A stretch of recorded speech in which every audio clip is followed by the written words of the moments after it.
بسم الله الرحمن الرحيم. Your Excellencies, distinguished guests, good morning everyone, and on behalf of Dr. Jamal Sanad Al-Suwaidi, the General Director of the Emirates Center for Research and Strategic Studies, I would like to welcome you here with us today in the 24th Annual Conference, Challenges and Opportunities for Challenge in the 21st Century. And we would like to start with the welcoming keynotes by Engineer Omran Sharaf, the manager of Hope Probe from Rashid Center for Aerospace. Please.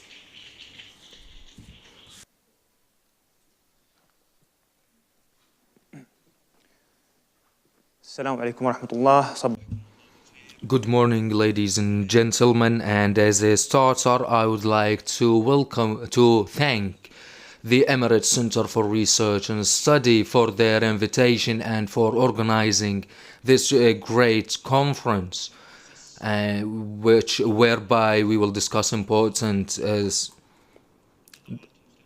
topics. We have many developments, many challenges to overcome, and we hope to tackle them here. Today I would like to speak about a project launched by Sheikh Khalifa bin Zayed at the summer of 2014. What is this project? What are the objectives of it? And why the United Arab Emirates had decided to take the risk and leave to Mars? Why the United Arab Emirates started or launched the project of aerospace? Why did we move from a country that does not actually use the aerospace tools into a country that possesses aerospace appliances? Since the 1990s, we launched Thuraya satellite. It's owned by a Tesla company. In 2009, we have moved to be a country that manufactures space equipment, and in 2018 we started manufacturing satellites here in the country. There are two main reasons why the United Arab Emirates is aiming to Mars. Sheikh Mohammed bin Rashid, Sheikh Mohammed bin Zayed, they talked many times about those topics. The main first reason is the national challenges that we face here in the country. The first challenge is to create an environment that supports competitive economy global wide, which is the economy beyond gas and oil, economy based on education, innovation, and creativity. The second reason, the food supply.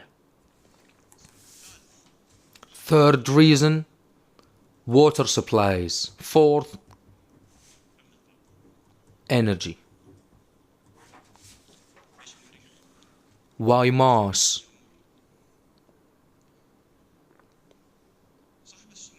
His Excellency Sheikh Mohammed bin Rashid idea was like, if I personally want to find solutions for those challenges, if I want to depend on technology that is exported from outside the country, we need to have technology and sciences sector in the country. The country has invested many years in sending engineers and scholars to establish institutes such as Khalifa Institute, the Emirate Institute, etc., in order to create a stimulating environment for the youth of the Emirates and to enter this field. But the engineer is the person that takes science and converts it into a product, whether it's commercial or a product to be used in tackling the issues that face the country. But who Who of us will come with new ideas? That is the scientist. The scientist who studied scientific fields and the past opportunities, work opportunities, or the careers, they were very limited. For example, if it is a teacher teaching in a school or someone working in a laboratory, it was limited. So the idea for their highnesses is, as we created careers for engineers to work on the past 47 years of establishing the country, we need to create a new path to scientists. Scientists, they are the thinkers of the country, and engineers, they take that knowledge and they convert it into a product. So technology and science, they are an integrated part. The second objective set out by His Highness Sheikh Mohammed, he outlined the requirements of the project. The first thing he told us, you will build the probe, but you will not make it operate. We will start collaborating with others. We will not start from scratch. We need to make collaboration and cooperations. In 2006, when Mohammed bin Rashid Center for Space was established, we had a collaboration agreement with South Korea. We work with Dubai Satellite One and with South Korea. The Emirati participation, it was 30% of all attendance. We supervised the work at that time. And thank goodness we launched the project in 2009, and it was the first satellite for the Emirate. We started then after that Dubai 2, the second project with South Korea, but the idea was at that time, from the point of view of His Highness Sheikh Mohammed, it was to make collaboration.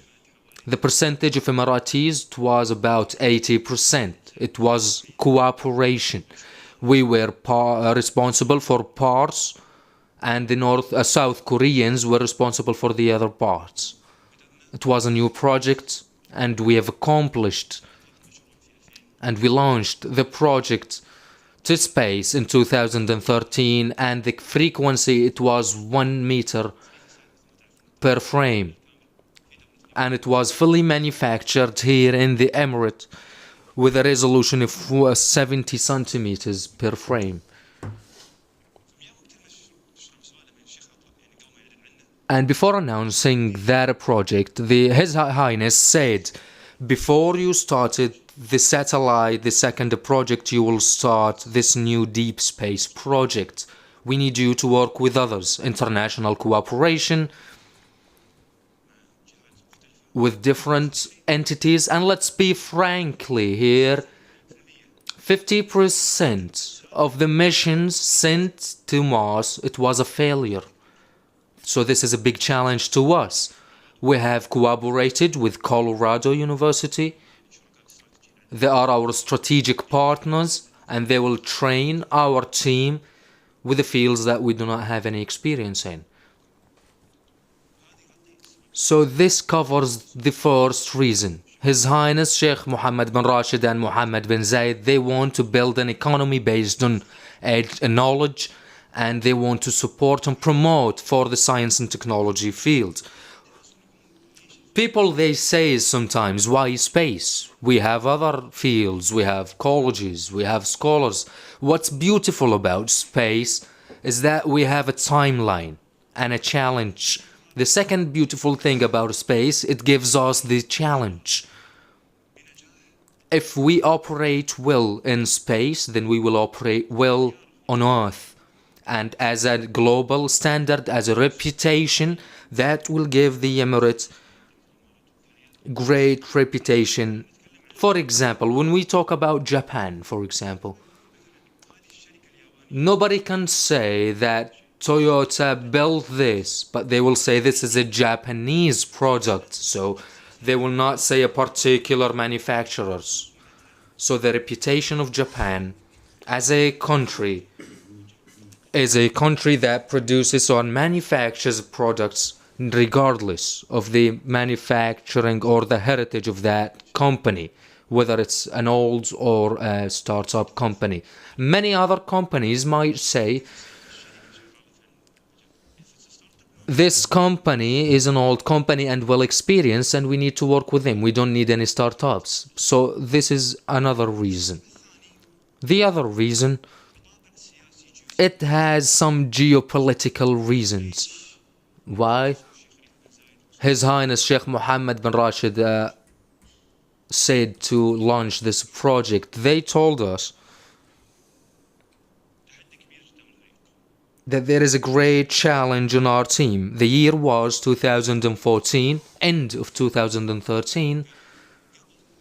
They told us before the 2nd of December 2020, we want the Emirate to celebrate arriving to Mars. So if we do simple mathematics, since 2013 until 2020 and 21, it's only 7 years. Projects like this, it needs 10 to 12 years. So our challenge is 7 years. We need an Emirati role model. We want people to look at the United Arab Emirates. We don't need them to think that the United Arab Emirates is only spending money. No, this is not the truth. We do not want to follow other projects where it costs us billions. No, we want a efficient project, cost-efficient project, and timeline-efficient project, and we need great impact. So this message is to be sent to all Arab youth. 800 years ago, this region used to produce knowledge. It's the land of cultures and civilization.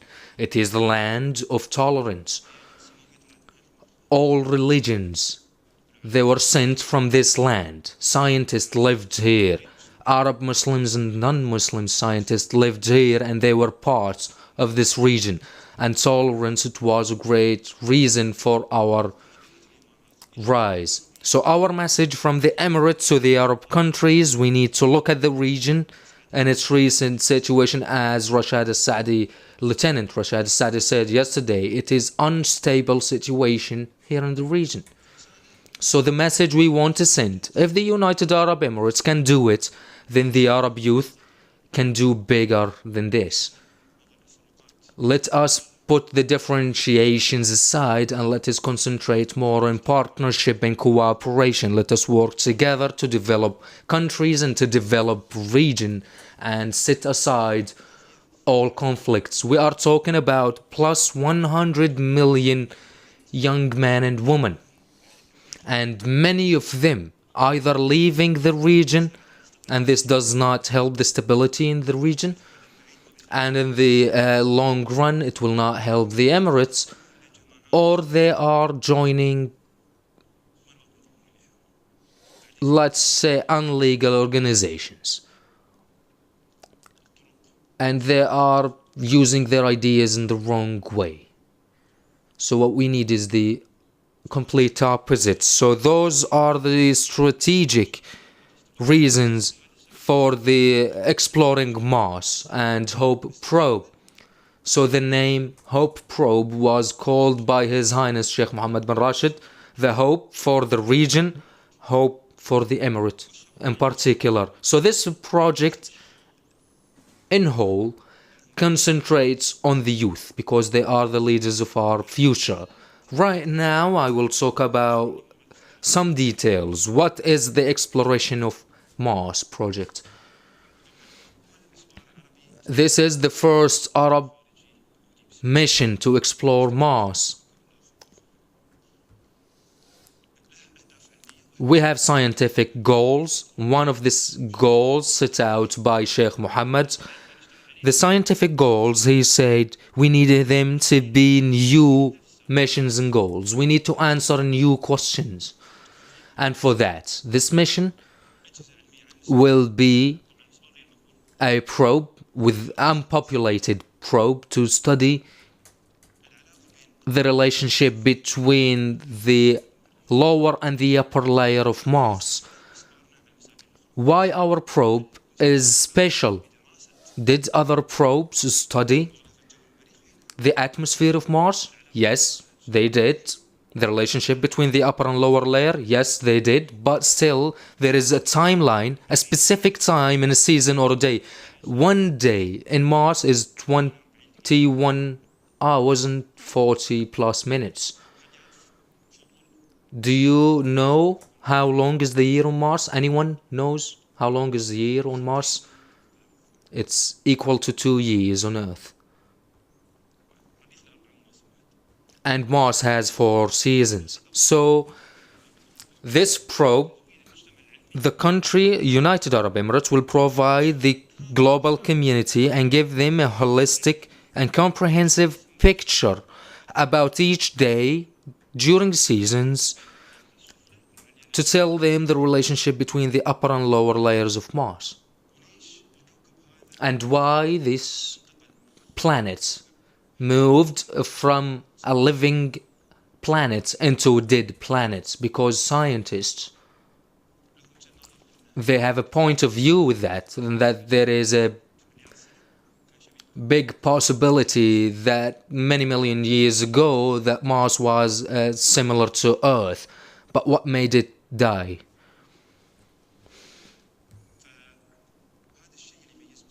So this is what makes our probe of hope so special, and this is the timeline for the project.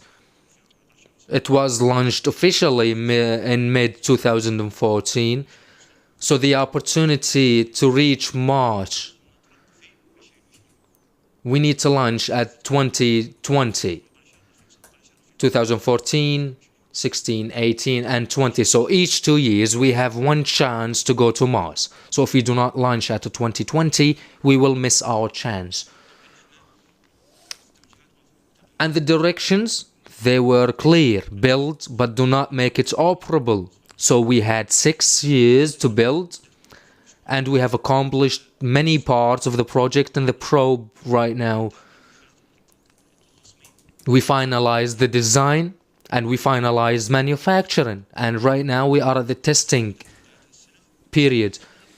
And the testing period, it will be from this year until to summer 2020. The trip, it will take 7 months to reach Mars, and by the 1st of 2020 we will reach Mars. The probe, it will be moving by 128,000 kilometers per hour using the thrust system that we have created in the probe, and this thrust system will be used to reduce the speed in a certain time frame.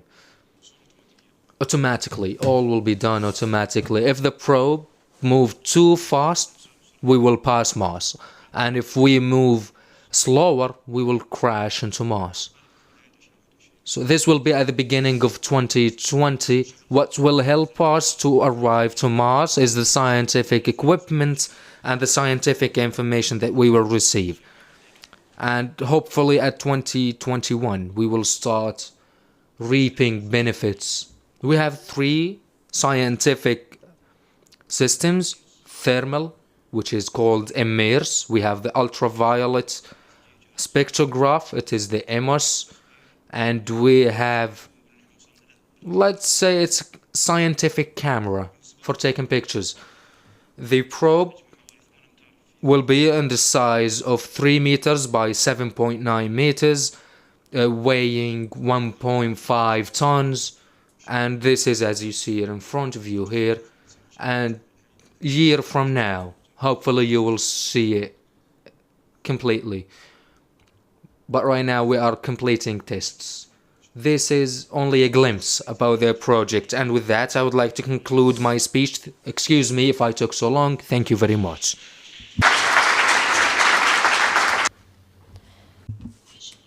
Thank you very much, Engineer Umran Sharaf, for your speech, and right now I will leave you with a break for 10 minutes and we will come back and continue with panel 3.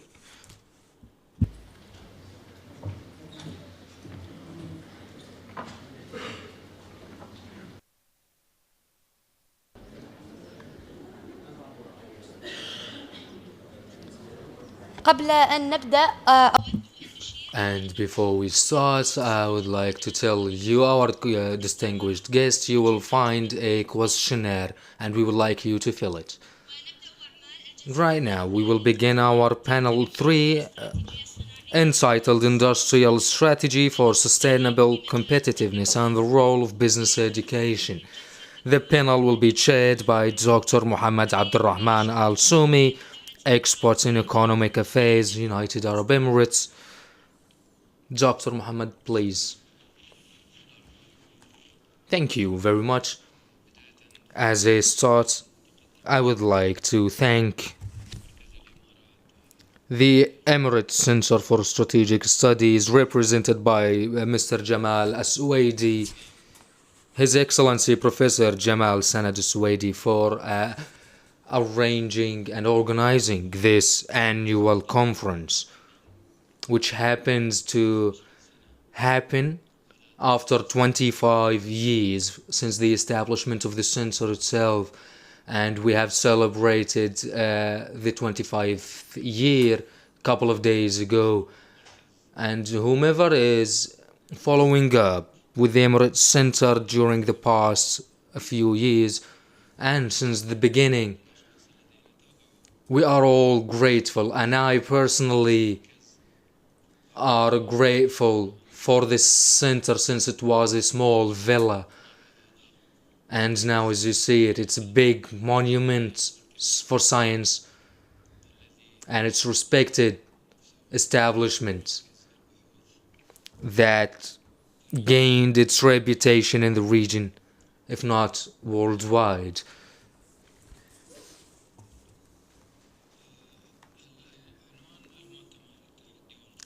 The title of this panel is about the challenges and opportunities. And as you know, opportunities always come from challenges. And as I said, this conference comes in a period where the country has taken an important decision. Sheikh Mohammed bin Zayed Al Nahyan of Abu Dhabi has gave 5.56 million dirhams, which is equivalent to plus $1 billion, to support science, knowledge and development for the next 5 years in relation to water, food security, and also we have established a fund with $535 million to support technology and invest in technology. The development of any sector, of course, it requires investments, and luckily this decision and this initiative came in harmony with this conference to emphasize that United Arab Emirates is not only conducting and holding conferences, but it also takes practical steps to implement what those conferences are talking about, to support and promote for researchers and be one of the first or top countries to create a developed and advanced economy. We have 3 papers to discuss in this panel. 2 papers will be with professors here with us, and the 3rd paper will be via a video link. The first paper, it will be for Professor David Bailey about the industrial strategy and international competitiveness. And each speaker will take 20 minutes, and then we'll move to discussion. Professor Bailey, please.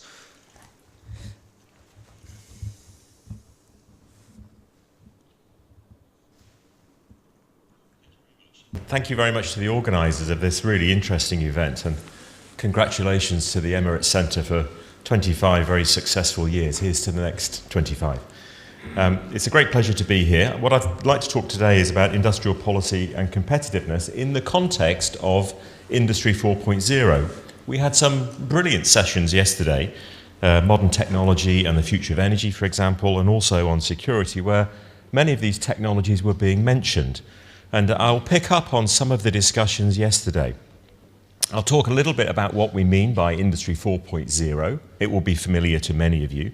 I'll talk about a project in which I've been involved, funded by the European Commission, called Makers, which is trying to give a broader impression or interpretation of Industry 4.0, so that it's not just about a particular set of technologies being developed, but how they may have a more general influence on the economy and how many different sectors will be affected. So these technologies will have what economists term a kind of general purpose technology feel. They will transform many different sectors. And I'd like to give you an example of the automotive case. We were hearing yesterday about how the automotive industry will transition towards electric vehicles. And while I agreed with everything that was said yesterday, I actually think in many parts of the world it will be much quicker than was being discussed yesterday, particularly in Europe and in also China. And then I'd like to finish by focusing very much on implications for industrial policy and competitiveness of this industrial revolution that we are going through. If we look back on history since the 19th century, we've had these waves of technological change. They're called Kondratiev long waves. So as well as the usual ups and downs of the economic cycle, we've had these significant clusters of innovation which have then had a profound impact on the broader economy. If we think of the first industrial revolution in the 1800s, steam, cotton, iron, transforming the economy in many ways, leading to the creation of the first factories, but also the first firms as we understand it as an economic organisation. Later on, waves of technological change associated with railways, iron, steel, then electricity, chemicals, automotives, electronics. We're now entering a new wave around Industry 4.0.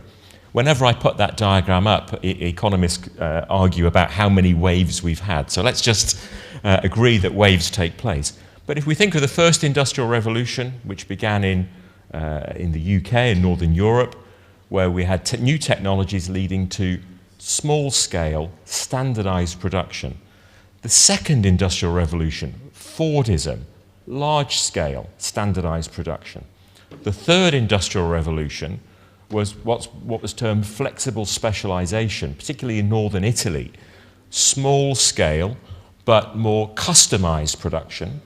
The fourth industrial revolution will be large-scale, but customized production. So whereby big-scale production, but consumers able to co-create products with manufacturers. I'll come back to that in more detail. So what we're seeing is a range of different technologies. Information and communications technology, 3D printing, there's an example out in the foyer, artificial intelligence, robotics, sensoring, space technologies, brilliant presentation we were just hearing about, I really enjoyed it, and things like drones. They will change the nature of the production process. So we see smart, connected factories producing things just as they are needed, and mass customization, whereby consumers design products which are then built at low cost.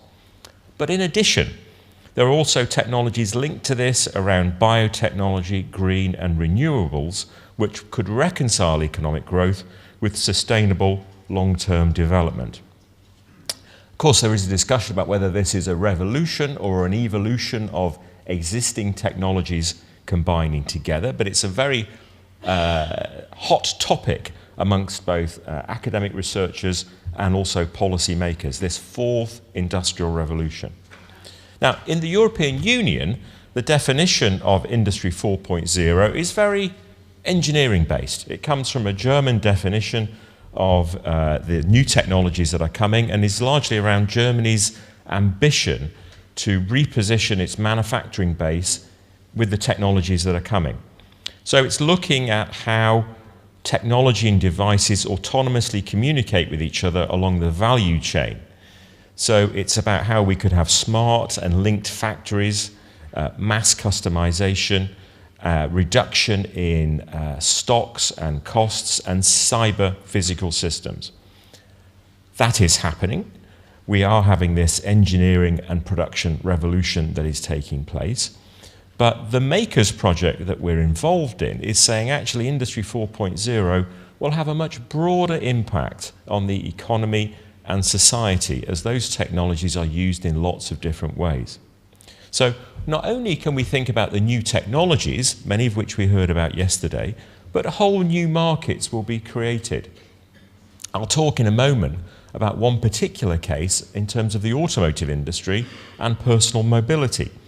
But if we think about how Industry 4.0 will work in that sector, already the car that I drive is electric.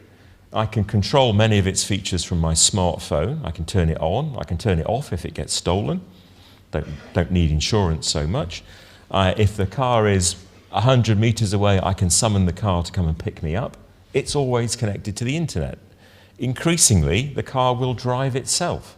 So increasingly, the car will be autonomous. On highways, it largely drives itself. So in the future, the way this Internet of Things plays out in the car industry is we're likely to see a shift, as we heard yesterday, from the internal combustion engine towards autonomous, driverless, connected electric vehicles.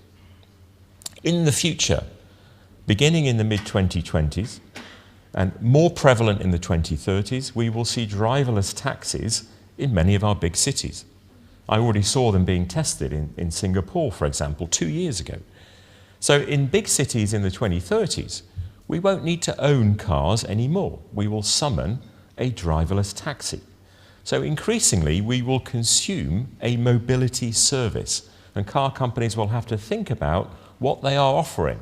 Are they making something, or do they have to position themselves in a new ecosystem? So whole new markets will be created. Also, consumers increasingly will co-create the products that they consume. So to give you an example from the city I live in, Birmingham, there's a traditional jewellery manufacturing cluster that's been there for over 200 years. Today, I can go on the internet, I can design a piece of jewellery, either myself or with a designer, and that jewellery is printed out for me using 3D technology. They'll probably print out two so that I can keep one in a safe. I don't need an insurance policy.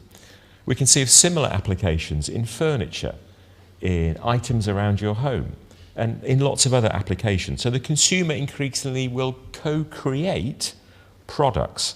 Come back to that later in the form of markets, which Christos Batellis has led the way in understanding. We will have new business models. Increasingly, companies that make things don't sell you a product, they provide you with a service. That will be car companies in the future. So for example, in Europe, BMW already has 5 million customers who don't buy BMW cars, they pay a monthly subscription for a mobility service. They can pick up a car and drop off a car around cities easily and pay by the hour to use a car. So already the mobility model is shifting towards a service. Famously, Rolls-Royce aero engines don't sell aero engines. They provide power by the hour. Lift companies offer vertical movements. Photocopying companies offer a photocopying service, and so on. So increasingly, it's about manufacturing and services being provided together. So manufacturers will offer a range of things, of which manufacturing is one thing. Increasingly, there will be an emphasis on sustainability. If we think about the nature of 3D printing, it's about adding a material to build a product up, rather than starting off with a giant piece of metal and then taking pieces off. We can be much more sustainable. And as things become much more automated, we may need much less labour to make things. Huge issue, by the way, in terms of jobs being destroyed and also created. But it also means that labour costs are much less important, and there is the scope for much more localised supply chains or value chains. So Europe, for example, is seeing manufacturing jobs returning to Europe, even though it's high cost, jobs which had previously gone to Southeast Asia, for example. That's linked to the fact that labour costs are no longer so significant. It's linked to issues of, say, quality, in products coming from China, but it's also linked to the fact that demand is changing. So often, manufacturers want to be close to their end market to respond very quickly to changes in consumer taste. Linking all that together, we may see new production spaces being created. I've already discussed that, so I'll move on. Now, in international business, one of the things that is sometimes used in terms of understanding this is what's called the global value chain. So the diagram on the left-hand side shows the degree of value added on the vertical axis and elements of the value chain on the bottom. So if we think about research and development, design being high value, branding and marketing being high value. That's what Apple does, for example. They do the research, the development, the design, the branding. The assembly was contracted out to somebody else in China. In the future, assembly may have higher value if consumers co-create products and they can be printed out at much lower cost using 3D printing. So the nature of that value chain may change. In other words, we are going to see whole new value chains in the future. So both companies, but also countries, in thinking about where they're looking to specialize, need to think about how value chains will change in the fourth industrial revolution. And we will see whole range of new production models, the provision of service, co-innovation between consumers and producers, customization on a mass scale whereby consumers can create products which are then produced. The need for much more technology content in products as well, linked to this Internet of Things. Now, if we think about the automotive industry as an example, then engineers, consultants emphasize the technology side of the developments that are coming. So we can think about artificial intelligence, sensors in cars, the communication between cars that are autonomous and other cars and the road infrastructure. The need for factories in the future to be much more flexible to produce in response to individualized customer demand. That's all happening. But we also need to think about the whole range of other technological changes that have happened much more holistically. So we know that autonomous driving is coming, autonomous driverless cars. Cars are increasingly connected to the internet. They will have to talk to other cars and the infrastructure around us. Increasingly in big cities, there is a shift towards car sharing. Younger people in the US and the UK increasingly don't even have driving license. They will use an Uber taxi in cities. They don't want to waste money on owning a car that depreciates in value and sits empty for 90% of its time. So there's a shift towards car sharing. And the use of electric mobility and lightweight materials from aerospace. So a whole load of new technologies that are coming and are combining. And by the way, in the UK, we have a particular problem with the uncertainty over Brexit affecting investment in many of those industries. So if we think about the traditional value chain in the car industry, on the left-hand side, you have suppliers, the assemblers, which then control brands and control the distribution and marketing. A very vertical value chain. In the future, we're going to see a much more broad ecosystem of different sectors and technologies linked together. We were hearing about space technology this morning. Satellite technology will be a key part of that in terms of the connectivity and the mapping and the navigation of these autonomous vehicles. The new energy sources which are coming in terms of electric power in particular. The need for ride-hailing services on your smartphone, so you'll be able to summon a car, a driverless car, using your phone, which will pick you up and drop you off. Electric cars are coming in a very big way. From the early to mid-2020s, they will outcompete the internal combustion engine, and we will see a rapid shift over to electric-powered cars, particularly in Europe and China. China was mentioned yesterday. Last year in China, 1 million electric cars were sold. This year it will be 1.6 million. The Chinese government has decided it cannot compete in the internal combustion engine and is aiming to go virtually completely electric not only to create a whole new industry and value chain, but also to solve problems of poor air quality in their cities. And also, we even see 3D printing of components going into cars, both to replace parts that are worn out, but also there are even car companies now whereby the consumer designs a car and a car manufacturer prints it out for them. So a co-creation process. So if we think about the future automotive value chain, just to give you a flavour of some of the changes that are coming, we will shift towards fleets of driverless taxis, which we summon on demand, and we choose a type of vehicle that we want. What does that mean for this sector, this industry? There will still be vehicle designers and manufacturers making cars. They could be existing car companies or new firms entering the market. Firms will provide an operating platform so that the fleets can work. That's likely to be new technology providers.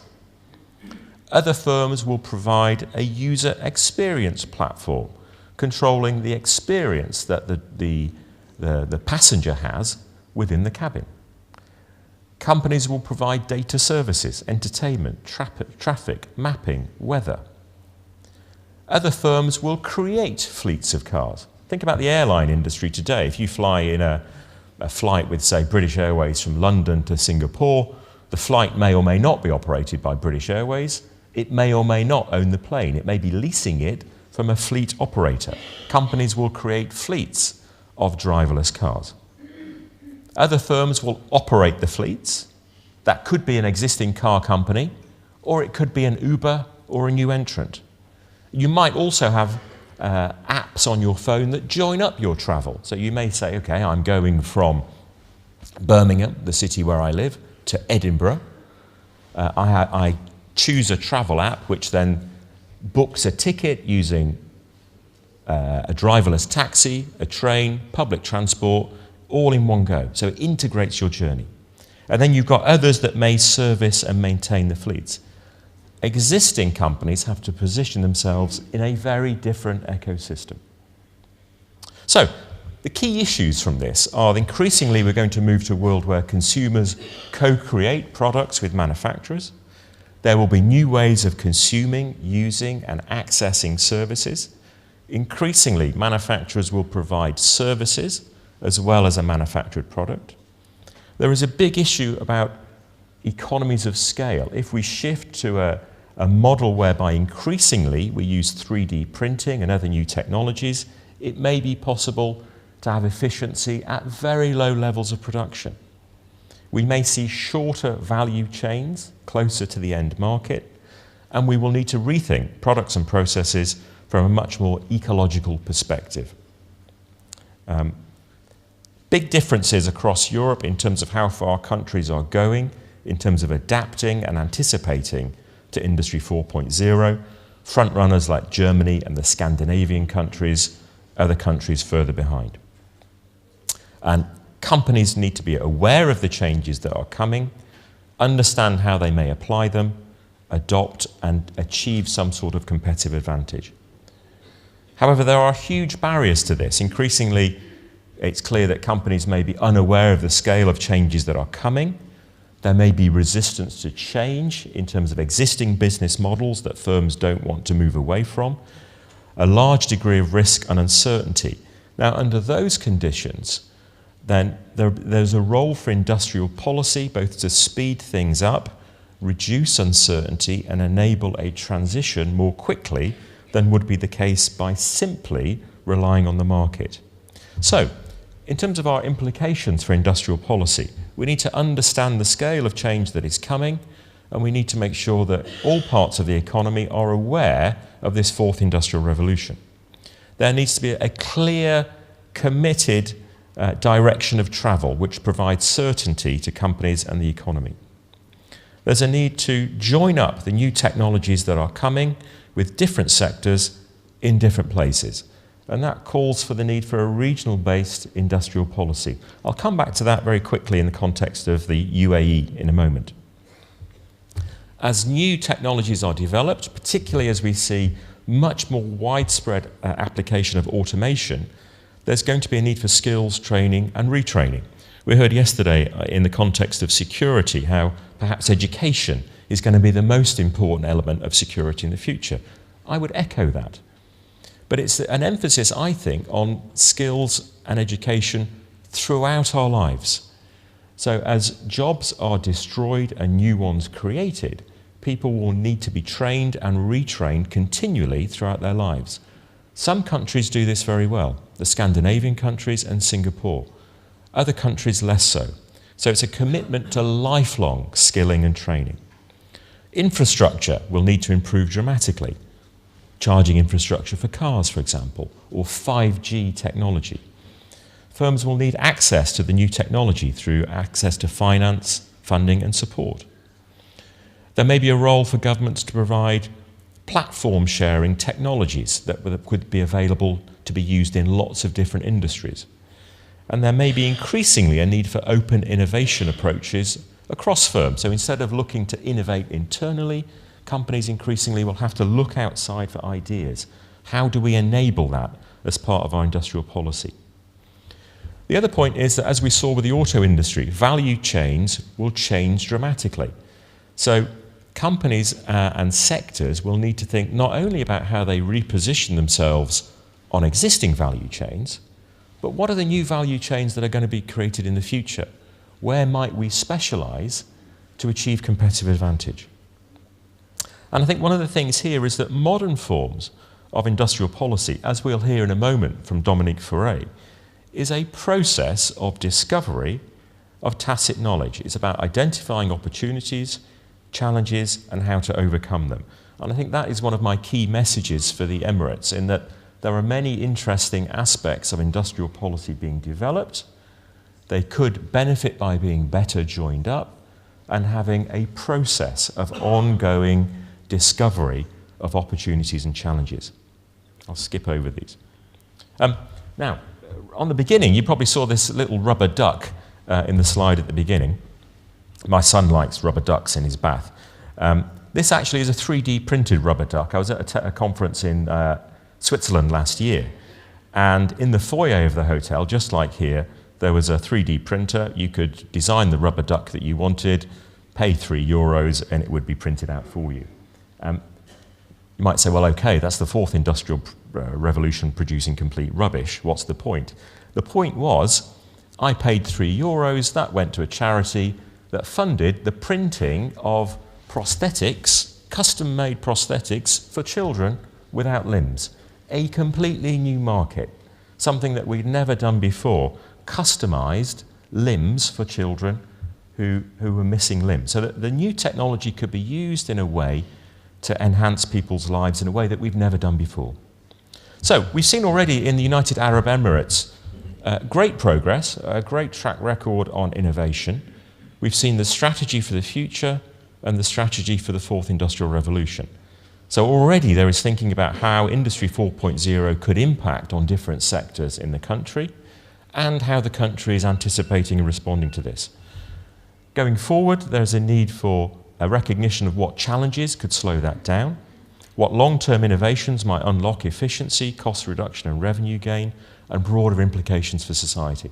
And I think the various initiatives that we've seen would benefit by being joined up into an overall holistic industrial policy. Research has shown big barriers to unlocking Industry 4.0. So uncertainty, the high financial cost, the slow expansion of basic infrastructure. This is from European countries. Going forwards, companies and sectors need to think about what their Industry 4.0 strategy is, creating pilot projects, transforming often companies into digital enterprises which also offer a service and position them within a broader ecosystem. That, I think, calls for a more broad-based industrial policy to make that happen quickly. Thank you very much.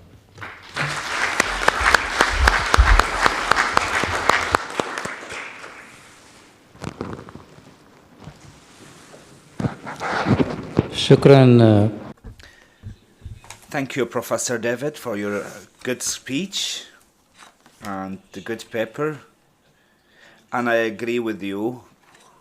completely agree with you that a lot of the cases that needs to be handled and treated in many economic aspects to be able to cope with the new technologies and to transform to the digital economy.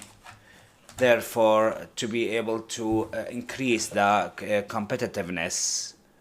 Now we will move to the next paper, and I think it will be in through a video. Organizers.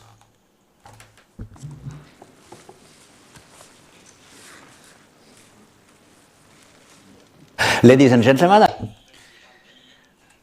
to contribute to this conference, also through video recording, and I like to talk of smart specialization strategies. This is a concept I contributed to produce and to develop with two colleagues, Paul Levin and Bronwyn Hall. This was in 2009. This was for a high expert level group of the European Commission. And this concept then got a very massive impact in Europe, which means that most European regions have used it and have designed and implemented a strategy for smart specialization. And beyond Europe, now in Latin America, in Africa, there are a lot of countries which are going to try and to develop this concept. What are we talking about? We are talking of a policy approach or a policy process, which is about deploying innovation activities in regional spaces to support regions in structural transformation, to support the fact that they will build competitive advantages, new competitive advantages through these transformations, and also to support regions in the fact that they should not do just like the other regions are doing, but to really build on specific strengths, potentiality, capacities, and assets.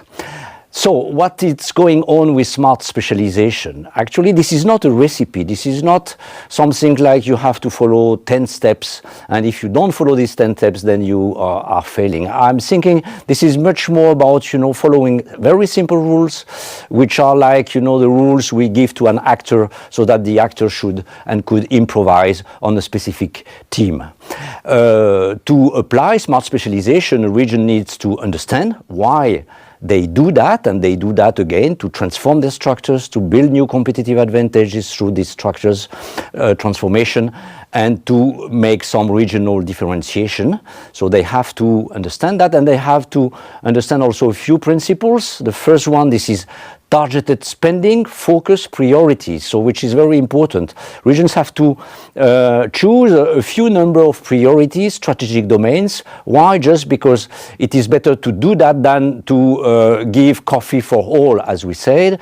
Dispersed spending, which proved to be inefficient in terms of innovation, while if you are focusing, you will create some critical mass, agglomeration, complementarity, synergies, and so on and so forth. Then the second principle, it is okay, we will focus, but we don't focus on structures, on industry. We focus on transforming the industry and the structures.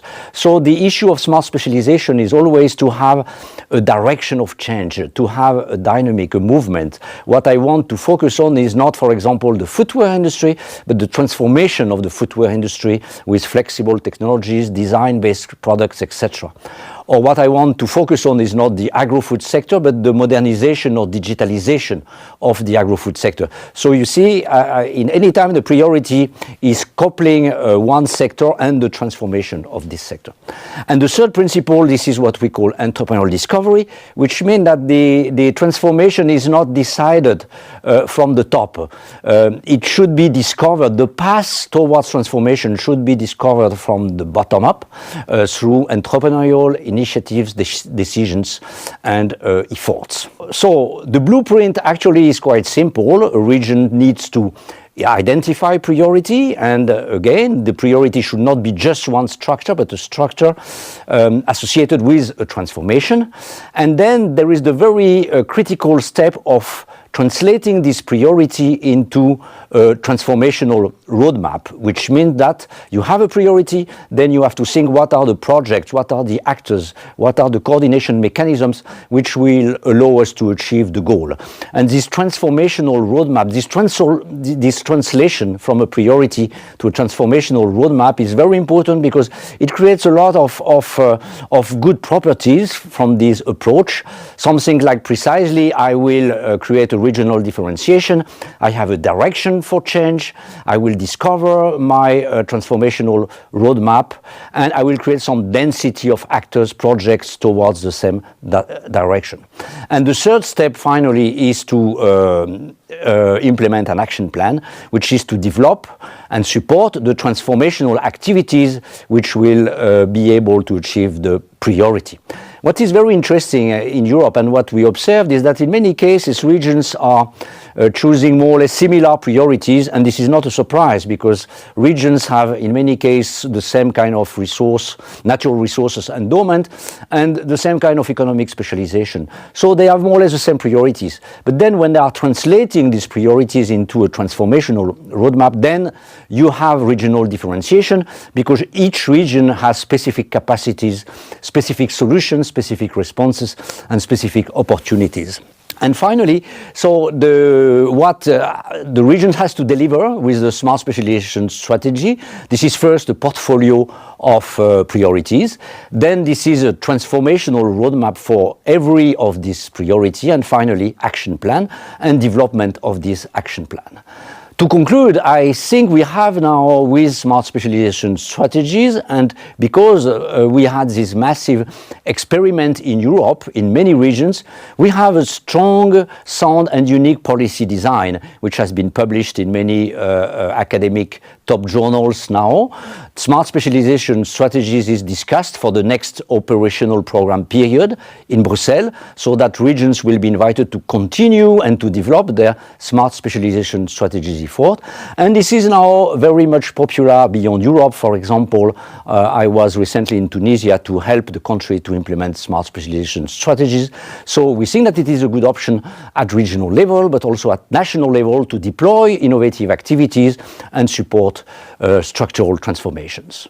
Thank you very much.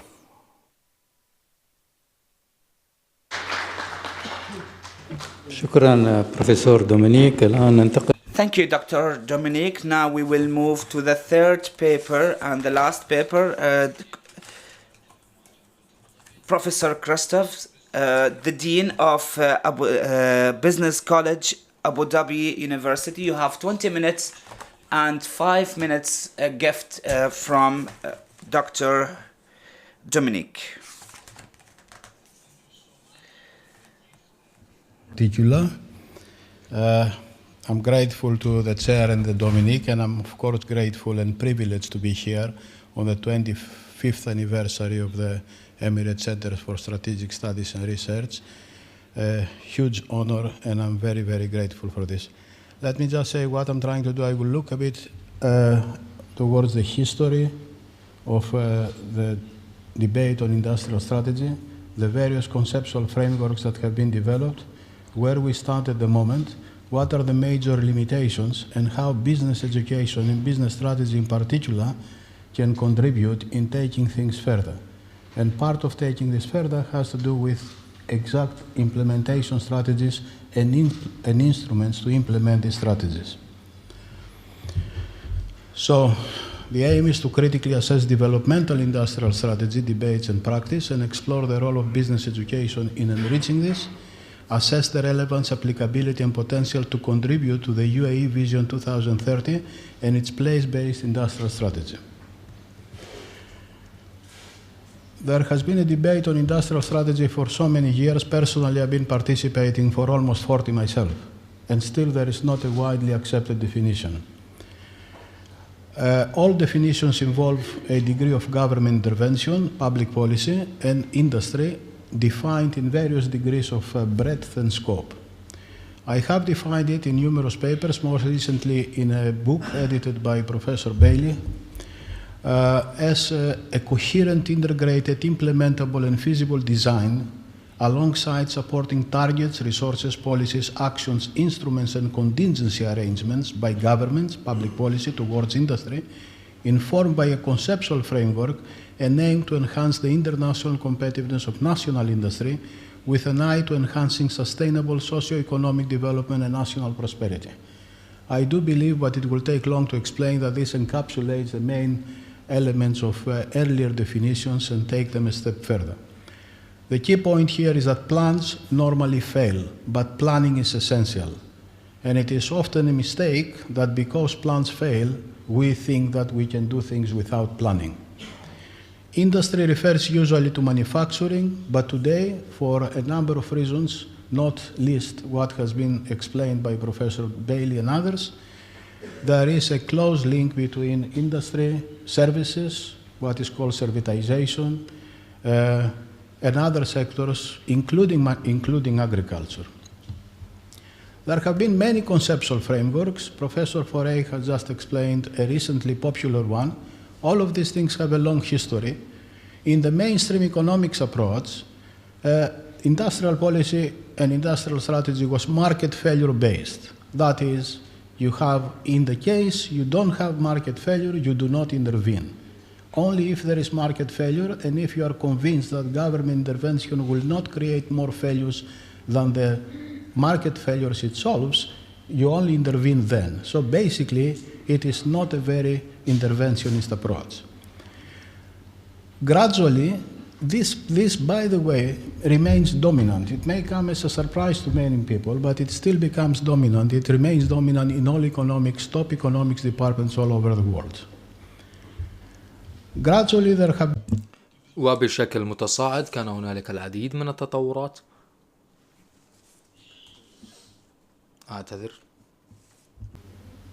Gradually have been developments like national innovation systems, varieties of capitalism based. These approaches focus on innovation, fostering the role of markets, firms, governments, and networks like clusters in ecosystem. Hence, they do involve a potential for sectoral policy in contrast to the first approach, which only focused on horizontal policies, that is, innovation, infrastructure, education, and only things that affect everybody, and a comparative advantage-based free trade, suggesting that you trade only where you have comparative advantages. The national innovation approach recognizes the potential that different sectors, have differential impact on technological change and innovation, and it actually advocates some sectoral policies and therefore also a competitive advantage-based managed trade. That is, not where you currently have comparative advantages, but where you can construct competitive advantages where you think it's best to compete. The new industrial policy in mainstream economics has actually recognized some of these ideas, and by focusing on coordination failures, the need to fill gaps in the market, and learning, they actually allow more recently for some sectoral policies. Why I'm saying all of these things will be gradually understood as we move on.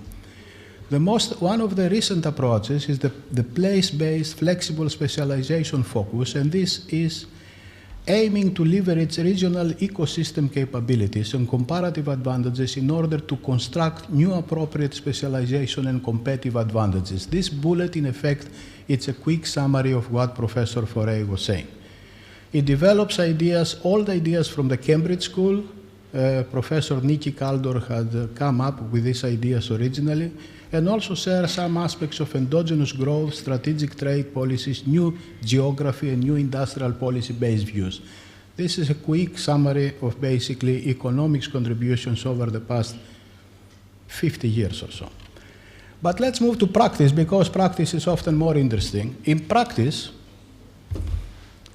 in the Anglo-Saxon world, like the US and the UK, focusing on the neoclassical perspective, the original one I mentioned, there was a focus on free markets and free trade based on comparative advantage, albeit this is often the theory, but in practice there is support to national industry under various guises, such as defense, for example, in the US.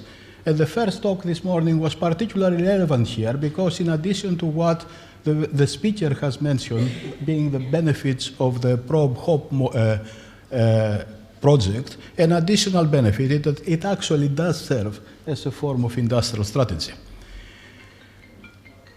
And of course, there were earlier interventionist policies in the UK, and there is a recent revival of industrial strategy in the UK, in Europe, and also strategic trade policies, mostly in the US. We all know the discussions about the current negotiations between the US, China, and other countries and this is all about strategic trade. The Europeans were more interventionist from day one. French are famous for their dirigisme, that is the more interventionist approach. Actually, in many European countries, the car sector depended on massive support initially and subsidies by the government. The UE itself has originated from a form of industrial strategy, and it's currently influenced by flexible specialization approach, although in recent years there is a return to proper protectionist, I would say, and interventionist industrial strategy, notably in Germany, where at the moment there is an extensive discussion about how to protect the German industry from takeovers from other countries, in particular China. Perhaps the most appropriate model in one sense for catching up was the Japanese, East Asian and Chinese approach, which from the very beginning was practice-based, was competitive advantage-based, and basically the whole idea is how to construct competitive advantages in activities of the future and how to reach there through supporting international trade policies. I would say that in all, developmental industrial strategy, especially today, is alive and well, and indeed in many countries that it had disappeared, it is back with a vengeance. This has important implications.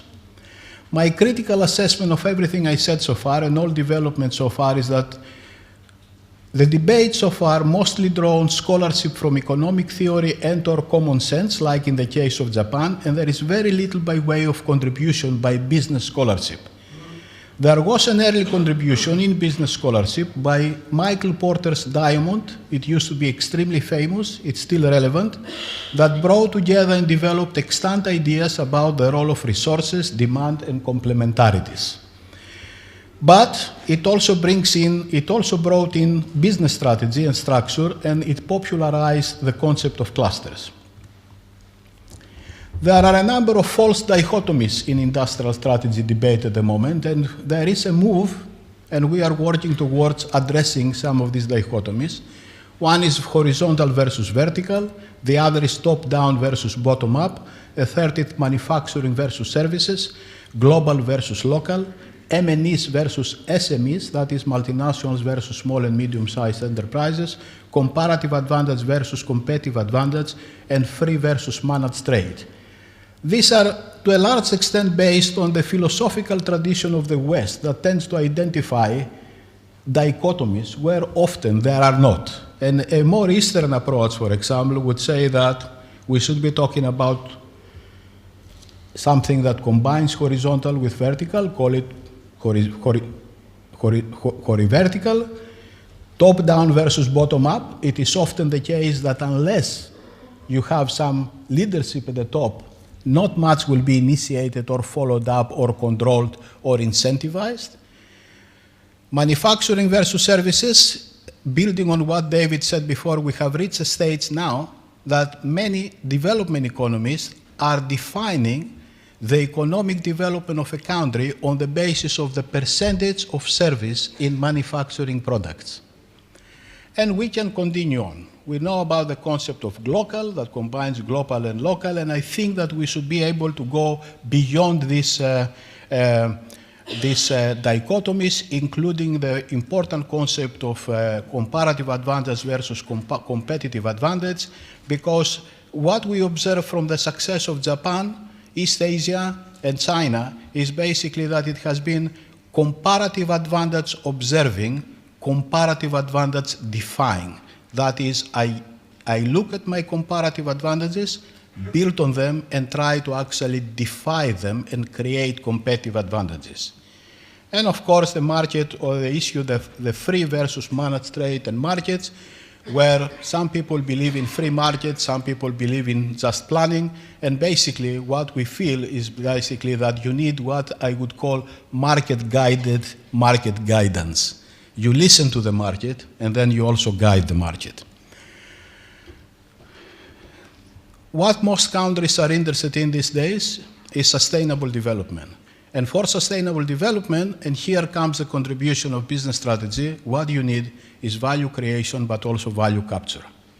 Sustainable national development requires value creation and co-creation, which economists are calling total factor productivity. In much of economics, total factor productivity is the single most important criterion for economic development. Value creation is the efficient transformation of inputs into useful and desired products, outputs by end users. Co-creation is when value is created by more than a single economic unit. David had mentioned a number of examples between producers and consumers. Value capture is often totally ignored in economics and other social sciences, and this is where business education becomes absolutely critical. Value capture is the appropriation of value, usually from value-creating advantages. It's a key incentive to value creation and co-creation and a potential constraint to sustainability. How do we manage the concept of value capture and the interrelationship between value creation, co-creation, and value capture is probably one of the single most important things in economic policy today, in my view. And I can elaborate why. For example, if you don't have the incentive to value capture in a private sector-based economy, you don't have the incentive to create value.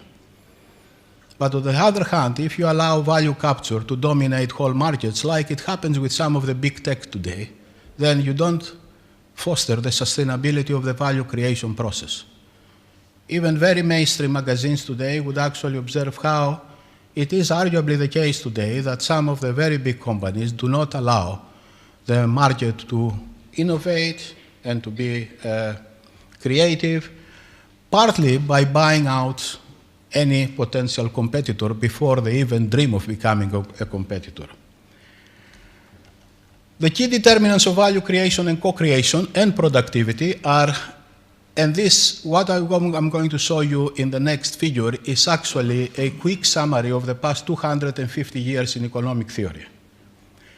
Resources and capabilities, technology, innovation and creativity, organization, strategy and infrastructure, and increasing returns to scale. I could drop names of hundreds of economists in the past 250 years, starting from Adam Smith, but these are the four key determinants. They are supported by institutions, regulation and culture, therefore public policy, incentives and public policy, entrepreneurship and innovation, competition, cooperation, and co-opetition. Co-opetition being when competition is combined with cooperation. This is where economic business strategy is coming in. Value capture strategies, this figure is a quick summary of approximately what has been discussed in business strategy for the past 50 years, 60 years or so. And value strategy has actually come up with the idea that we can all create value, but the value we capture can be less or more of the value we have created. And there are famous instances like the case of EMI, a well-known music company in the UK, which among other things was having the Beatles and the Pink Floyd in its books, and it had invented at one stage what we call the CT scanner, medical equipment. It entered the market, it almost started becoming dominant, and then major players came in, and all the value that has been created by this huge technology has been captured by other competitors like General Electric and Siemens.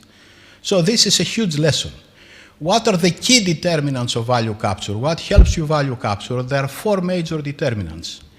Basically, they are entry deterrent strategy, when you ensure that entrants cannot enter the market, integration, cooperation, and diversification strategies. Integration, for example, when you buy other companies, like, for example, Uber is just buying, as we speak, one of the local major players.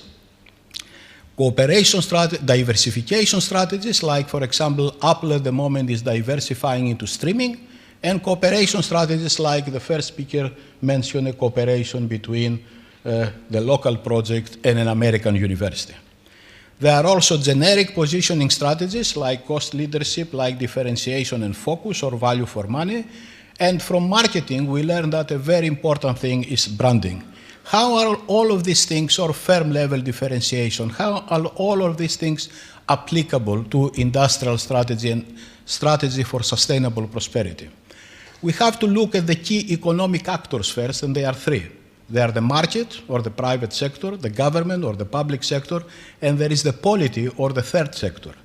These are interacting in ecosystems, or systems of innovation, and what I call PPPs. Of course, we all know about PPPs, which is public-private partnerships. I add the word polity here because I think that without the fourth P, we don't go very far, and I will explain why. And the fourth P is actually the what is called the third sector. What is the division of labor? Well, the public produces policy, it produces general purpose technologies. The internet has not been created by private companies, it has been created by the public sector.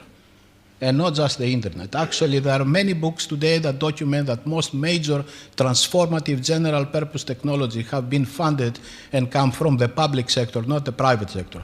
The private sector has been extremely successful in commercializing and providing incentives for commercialization in order to make money out of this, capture value. But the polity, or the third sector, it creates social capital, coherence, peace, harmony, tolerance, and all of these things that you need for markets to operate, and it helps sustainability. I promised you the figure that summarizes the past 250 years of economic theory. This is the one. It shows the determinants of value creation at the firm level, how these are scaled up at the regional and sectoral level, and how these are scaled up at the national macroeconomic level, and what are the three major players which actually impact on these determinants of value creation. It would take approximately 3 days to explain this, so I will move on.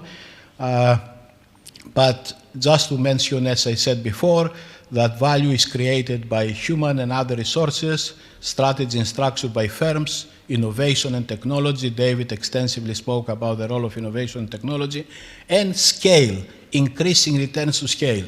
I need to make a very quick comment here to say that many people are talking about the death of scale because of 3D, etc.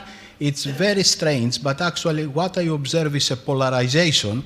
On the one hand, scale is becoming less important, but on the other hand, it's becoming hugely more important. All the big tech companies depend on huge global scale. If you take the major, what they are called the FAGs, Facebook, Amazon, Alphabet, Apple, Google, all of these guys are based on huge global scale. And I want to make a minor point as well, because this is absolutely fundamental in many, many businesses, including in many businesses in the UAE and other places. All of these people are prepared to take losses for up to 15 years before they dominate the market, and therefore they create long-term sustainable profitability. They don't try to be profitable every year. Short-term profit maximization may be the worst enemy of long-term profit maximization. This is a mental thing. This is not a matter of, this is a cultural and a mental thing. It's not just a matter of economics, it's not a matter of technology, it's not a matter of science, it's how you feel about things. What risk are you prepared to take? Higher education plays an extremely important role. Yesterday we had some absolutely fascinating discussions. One question I asked is, everything is so much technology-based though. And really, I was very pleased to hear that in the end of the day, the most important thing is education and human resources, as the founding father of this country has repeatedly said. Education and human resources. So institutions and organizations, the university is part of the polity or the third sector, is a provider of education and research what we call in Greece, where I originally come from, pedia and agogi, which are very difficult to translate in English because pedia is much more than education, is basically being an integrated human being through learning, and agogi, knowing how to behave, what the French would call, for example,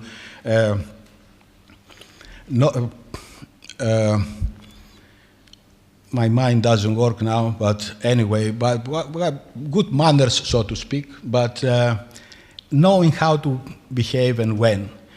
It impacts on all other determinants of value creation and prosperity and can help foster sustainability. Business education and business strategy in particular, business education is a general purpose technology provider. Business education in the past 50 years has been the most successful provider of what is a general purpose technology, that is the broad-based, specialized non-specialist, who is fostering employer, who is employable, but also entrepreneurial so that he or she creates employment with entrepreneurial skills, capabilities, and mindsets. A key contribution of business strategy has been the focus on value capture, not just value creation, and value capture and its in relationship to value creation and co-creation is absolutely critical, as I said, in the sense that intended value capture motivates value creation and co-creation, and an exclusive emphasis on value capture actually undermines sustainability of the value co-creation process. I will try to wrap up by dealing with the most important issue of sustainability today. This is Nicholas Stern. Sustainability is environmental, social, and economic. Constraints to sustainability, we had extensive discussion about renewable energy yesterday, environmental sustainability. But there are also other constraints to sustainability. It's incentive misalignment, it is time inconsistencies, and importantly, it is concentration and monopoly. And here is Friedrich Hayek, an economic philosopher who has been credited with the demise of central planning. And one of the things that Friedrich Hayek used to say is that governments should not intervene and not plan except when they're planning for fair competition. And fair competition and a level playing field are absolutely important. This is a big issue, especially in Europe and in the US today, and the fact that, for example, I would be personally skeptical about Uber buying Careem, for example. And this is where the journal Industrial Strategy and a number of other countries now are being very, very careful, and the Europe as a whole with the big tech. Innovation and sustainability fostering developmental industrial strategy, competition, and antitrust policies. What works is not just either big firms or small firms, but is big business competition with cooperation, what we call competition, small firm creation and growth, regional business ecosystems and clusters, and a regional and national value capture strategy, business models, instruments, policies, and actions. This is how the nation and the region capture strategy. Drawing on business strategy, nations should adopt, and regions, positioning strategies. They may have trade fostering barriers to entry. They have to have the right FDI policy. In a couple of weeks, there is in Dubai a big event on foreign direct investment. How do I attract foreign direct investment, and in particular the right type of foreign direct investment?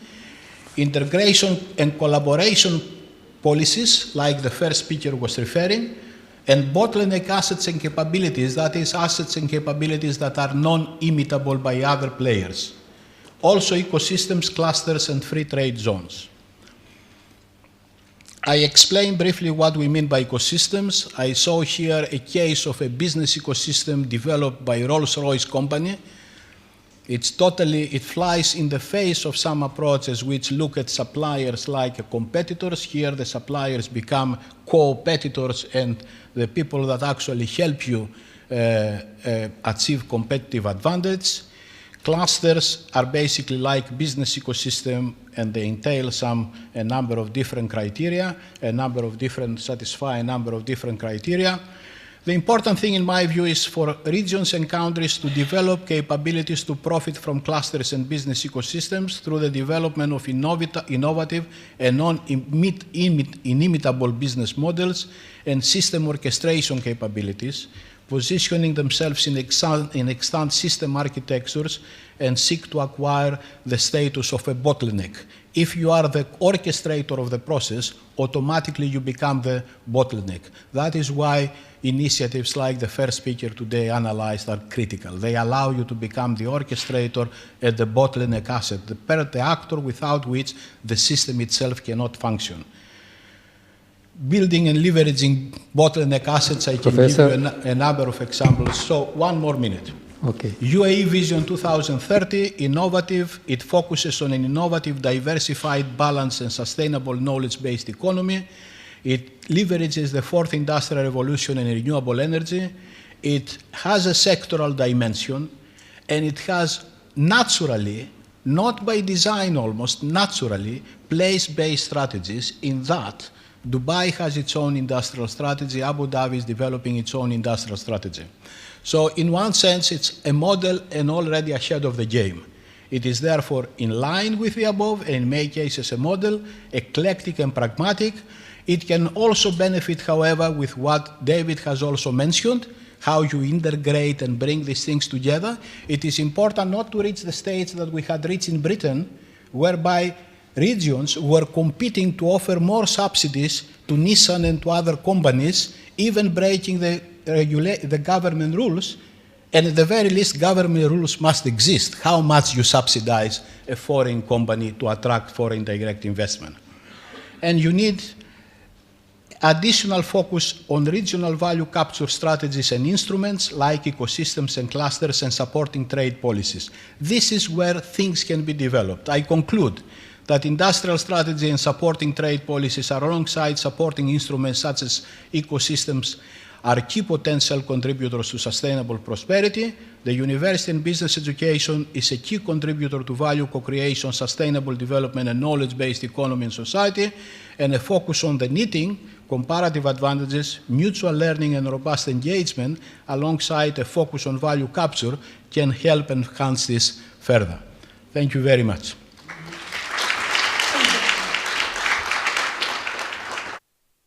شكرا بروفيسور كريستوس. Thank you, Professor.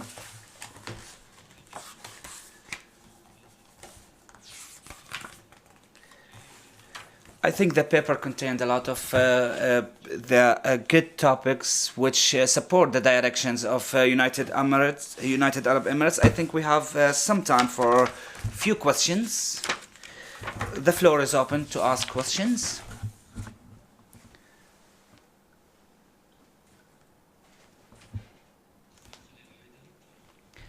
Mr. Khalil Haidar, you can ask.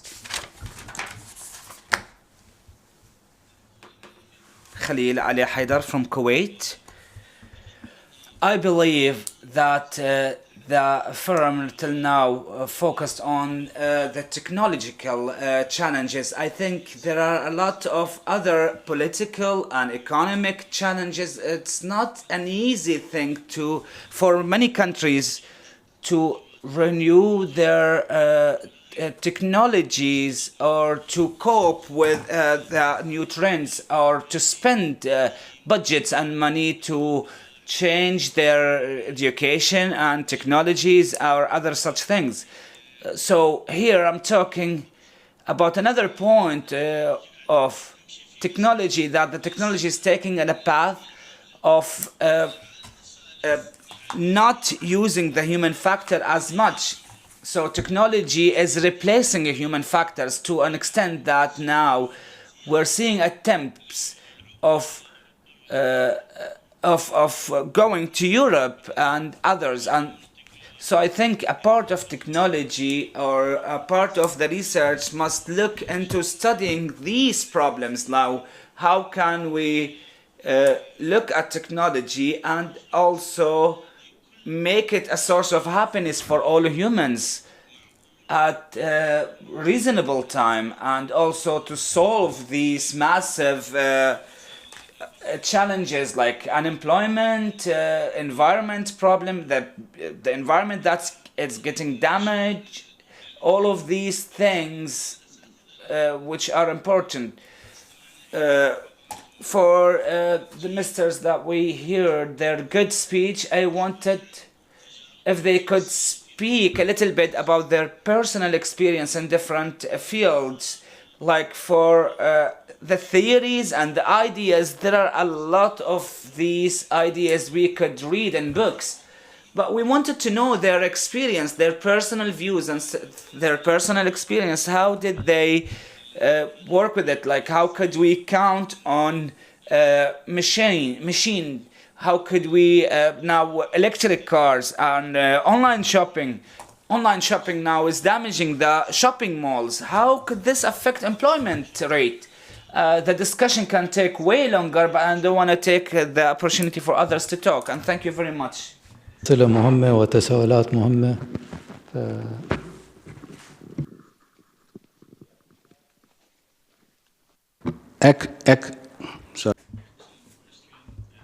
Point. I wish we had the next 10 years to discuss this, but very briefly, this is the first time in the history of the modern society, let's say, that many people actually believe in the idea that the combination of technology and business strategy are leading to a situation where technology may not be able to fully replace the jobs that are being lost. So you are raising a hugely important issue. I think that this is the second biggest market failure alongside the impact it has on distribution of income. David was making a very good point about reshoring, that is business going back from China and formerly developing countries to the developed world, but they are doing this once they have turned the developed world into developing one, at least as far as wage rates and remuneration of employees is concerned. So that had a huge impact on distribution of income. This is the second biggest market failure following the market failure that Nicholas Stern has defined, the biggest, the destruction, the climate change. So this is absolutely fundamental why government is important and why government has to take a lead role. There are huge discussions. There are no conclusions. There is a big debate, and a number of countries are exploring at the moment what is called a universal income, a universal basic income. I'm skeptical with some of these ideas. They have advantages, but at the same time, they can easily lead to a situation that distribution of income will get even worse. Everybody will have a basic subsistence income, and then all the profits will be concentrated at the top. There is scope for very radical thinking. What I can tell you is that this session was about industrial strategy in particular, and of course we had limited time. Thankfully, with the Emirates Centers for Strategic Studies Research, Abu Dhabi University is co-organizing a big event on the determinants of national prosperity later in the year or early next year, where we will be discussing all of these aspects in particular. But honestly, to answer your question, although it is one of my areas, and I would love to, it would require at least a separate panel, because it's different people who are discussing with what are the government-informed solutions to problems of energy sustainability, climate change, and distribution of income. You may know and you may be surprised, I was surprised, that a strange, obscure before economist from France, Piketty, suddenly reached a stage where he was selling more books than anybody else on earth on a very technical book about distribution of income. It went to show how difficult is this issue now. But as I said, it's a very long debate, but it's the most important debate, and I agree with you. Two major market failures, and both of them you mentioned, and both of them have to be addressed by creative and innovative and smart government policy. But it will take time and lots of research. David? Thank you very much.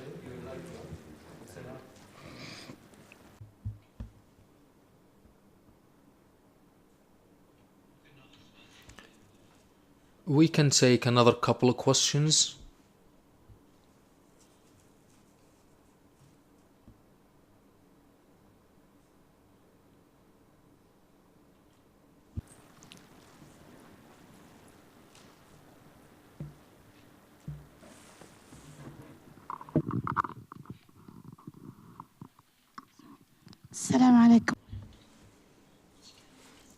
I would like first to thank the Emirates Center for their invitation and this organization.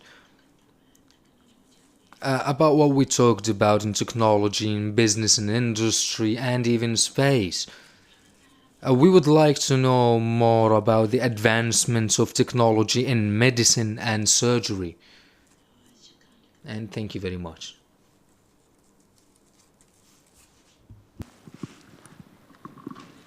ما أعرف سؤال موجه لمين لو سمحتي. For whom do you direct your question in particular? The question actually to everyone, because nobody talked about surgery and medicine.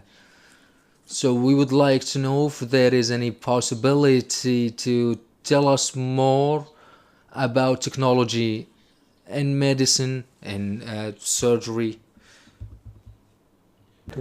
Okay, huge question again. Thank you very much. Many of the issues we were talking about also apply to health technology. So Dominic Ferre's interesting presentation about smart specialization was being applied in the region in which I live even before it was called smart specialization. So we were a region over-reliant on certain engineering sectors. There's a huge effort that went into looking at using those technologies and applying them in different ways. One of them was health technology. So the skills that were being used in engineering, for example, were used to develop a technique to resurface hips. Rather than replace a hip, you take it out, you resurface it, and you put it back in. Recovery times much quicker, less invasion, less chance of infection. So this ability to think about related sectors and include health is becoming hugely important. So we're also seeing the use of Industry 4.0 increasingly in 3D printing of replacement body parts. And if we think about co-creation, we're increasingly seeing the use of modern medical technologies to create designer drugs, so-called golden drugs, golden pills, where you target a specific intervention for the individual. So many of these different technologies will be being applied in the health sector, and in the city that I live in, Birmingham, traditionally an engineering city, the biggest sector today is health technologies. So hugely important for the future, and increasingly health technology, the health ecosystem, part of the remit of industrial policy making and planning.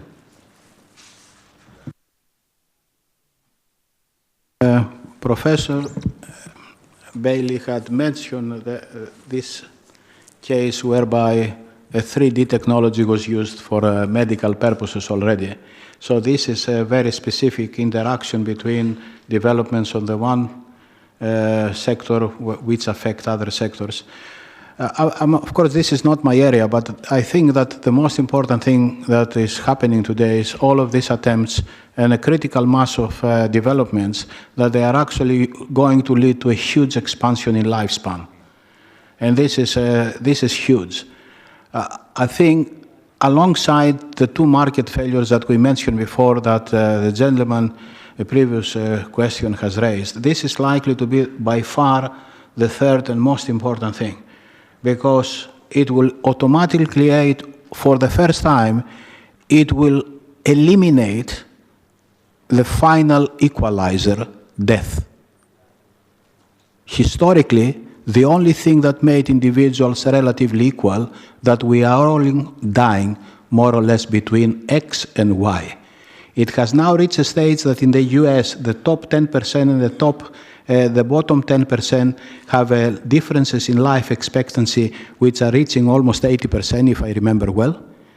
It may reach a stage where it will actually get much worse or better than this, depends on who you are. And the implications of this on social insurance, on pensions, on government policy again, are absolutely fundamental and huge, and they need to be dealt with.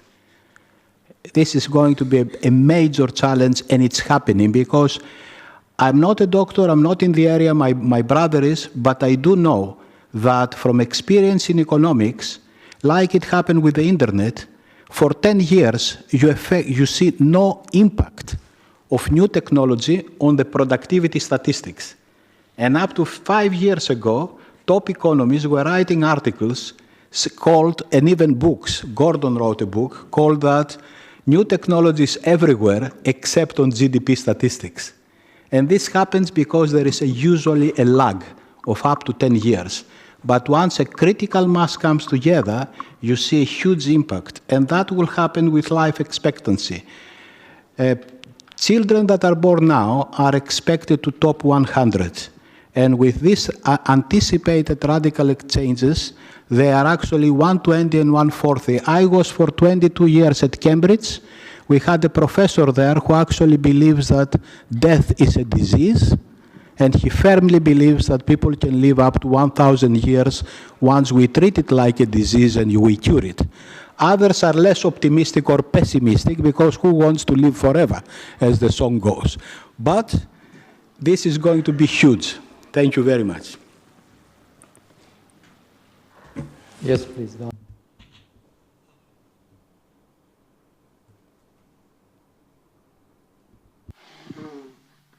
on. Thank you so much for your excellent presentations.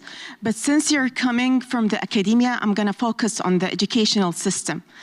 One of the studies that I conducted on Zayed University students for the female section, how to enhance the educational outcome for writing for journalism and for video production by using mobile technology, mainly smartphones. One of the outcome and the complaints also of the students that using mobile technologies, mainly smartphones, is discouraged by professors. The students want to use them, but they are discouraged by the professors because the professors themselves do not have the educational and the technical skills, and that what result that students won't be compatible with the technology needs of the job market. This is part one of my question. My part two. Most of those innovations, like Snapchats, and Instagram, Facebook, are actually created by Western young generation, while here in the region, most of those younger generation in the same age are actually consumers. What do you think should we do here in the educational system to make our students innovators of technology? Thank you. Shukran. I'll try and answer the first part first. You're absolutely right in the sense of how we train and assess our students needs to change. The university I'm at, Aston University, is a small university. It's unusual in the UK in that all students do a year in business. So they do a 3-year degree with a year in industry. We've just completely changed how we assess that. Rather than writing a traditional essay, they write 4 to 6 blogs. They do a presentation using their smartphones. So they do a project about a particular issue that the company has or the industry and how to solve it, and they do a presentation for us. So we're trying to teach them much more usable skills, using the same academic ideas, but ideas that they can communicate much more quickly and to a more diverse audience. So that requires some training on my part to understand how the technology works and also how to assess the students. So we have to change as well. It's a very good question. On the second part, about how our students can be more innovative, there are lots of things we can do. We've even created a degree whereby students don't go to lectures. The students come in, they set up a business. When they feel that they need some finance support, a finance professor goes to see them. They learn some basics of finance, and they are assessed in terms of the success of their business. So we can be very, very radical in the things that we do if we're willing to take a risk, which is the point that Christos was talking about earlier. But in this case, taking risks in terms of how we understand business education.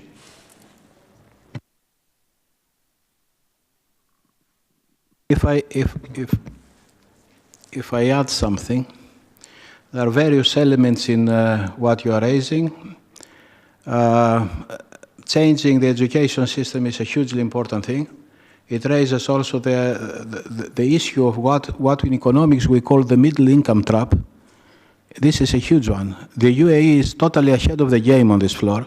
It's one of the few countries where it reaches middle income and it's overcoming middle income without fully being constrained by the middle income trap.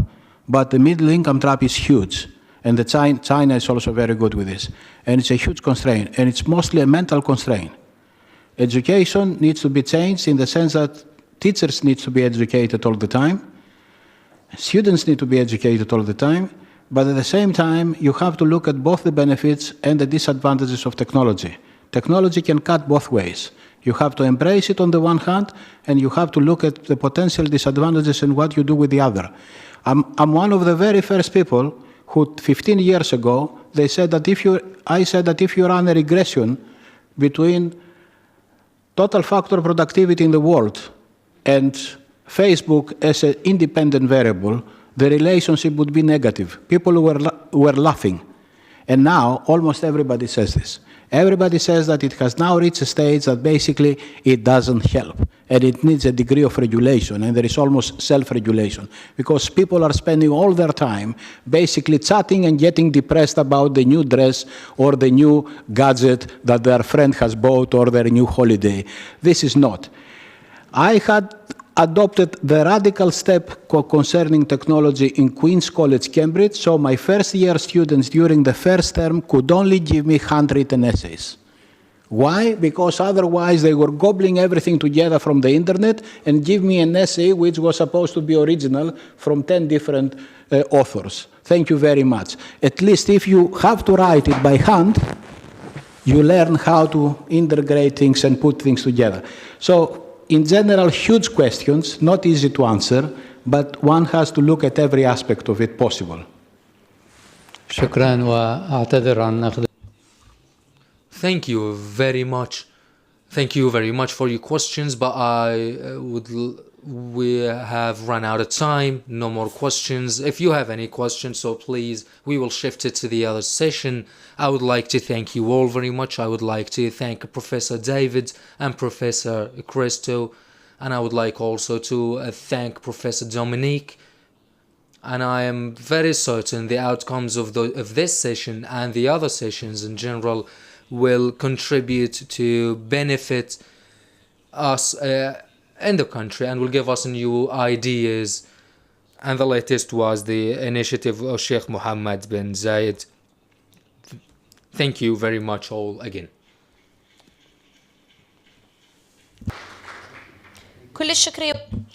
Thank you very much for all the panelists and participants of this session, and now we would like to leave you for 10 minutes break and we will come back to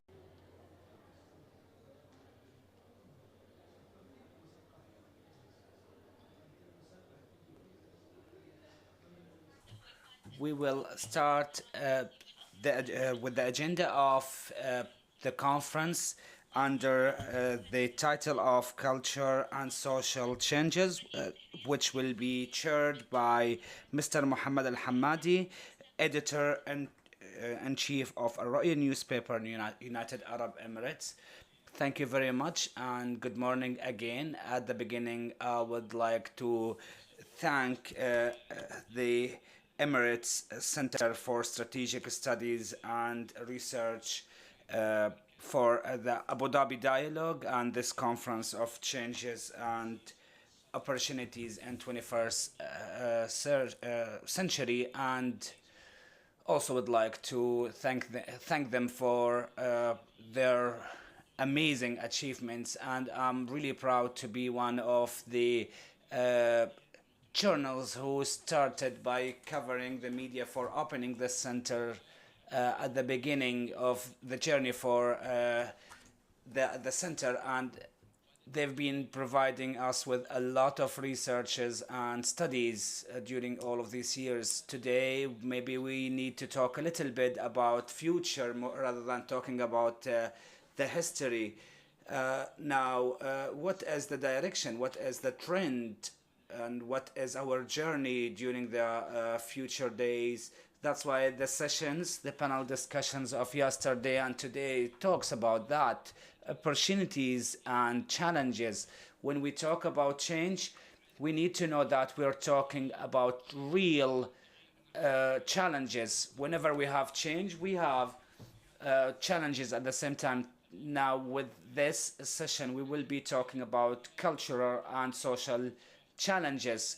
With all changes happens in technology, in industry, in medicine, or anything like that, either education or any other similar sectors. But the direct effect of that change will be in our lives, in our homes, in our families, in our big and small society. So within this session, we will be talking about these contents. So we have 3 important contents, and our guests will talk about the 3 papers. At first, we will have from Kingdom of Saudi Arabia, the engineer and specialized in media, Ahmed Al-Jibril, and he is specialized in modern media, and he has a good experience that he will be talking to us about, and about this change, and how does he look at the future, and how can we look at the challenges and the opportunities in the country. Actually, I can't just stand still like that.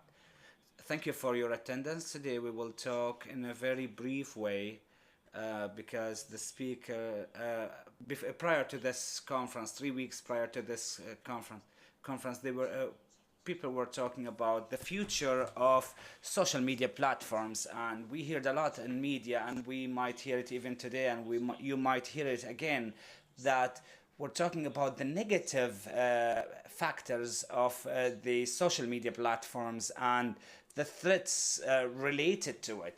Today we will be talking about the things which considered to be positive and how can we enhance it. So now we have, let's talk about business-wise. If you have a company that wanted to be booming, and you need to do certain strategies, and one of these strategies is you need to reduce your costs, or you need to increase your revenue. So today I will be talking about how could you increase your revenue. So we will just take a brief about the numbers around the world within the social media platforms. We can see that more than 2 billion users are using Facebook and Instagram. We have more than 1 billion, and other platforms like LinkedIn, and we have new platforms. Who knows TikTok? Do you know TikTok? We have 500 million users for this platform now, and it didn't even finish 1 year. We are talking about a new generation. We're talking about a new generation that was born with the social media platform. All of that new generation was born with the iPad in hand. So we will be talking about negativity, but what about the positivity behind it? These platforms and the new behavior, new attitudes is something that we have to deal with. How can we change it, and how can we change the behavior of our children? So let's talk about a few examples in a very brief way.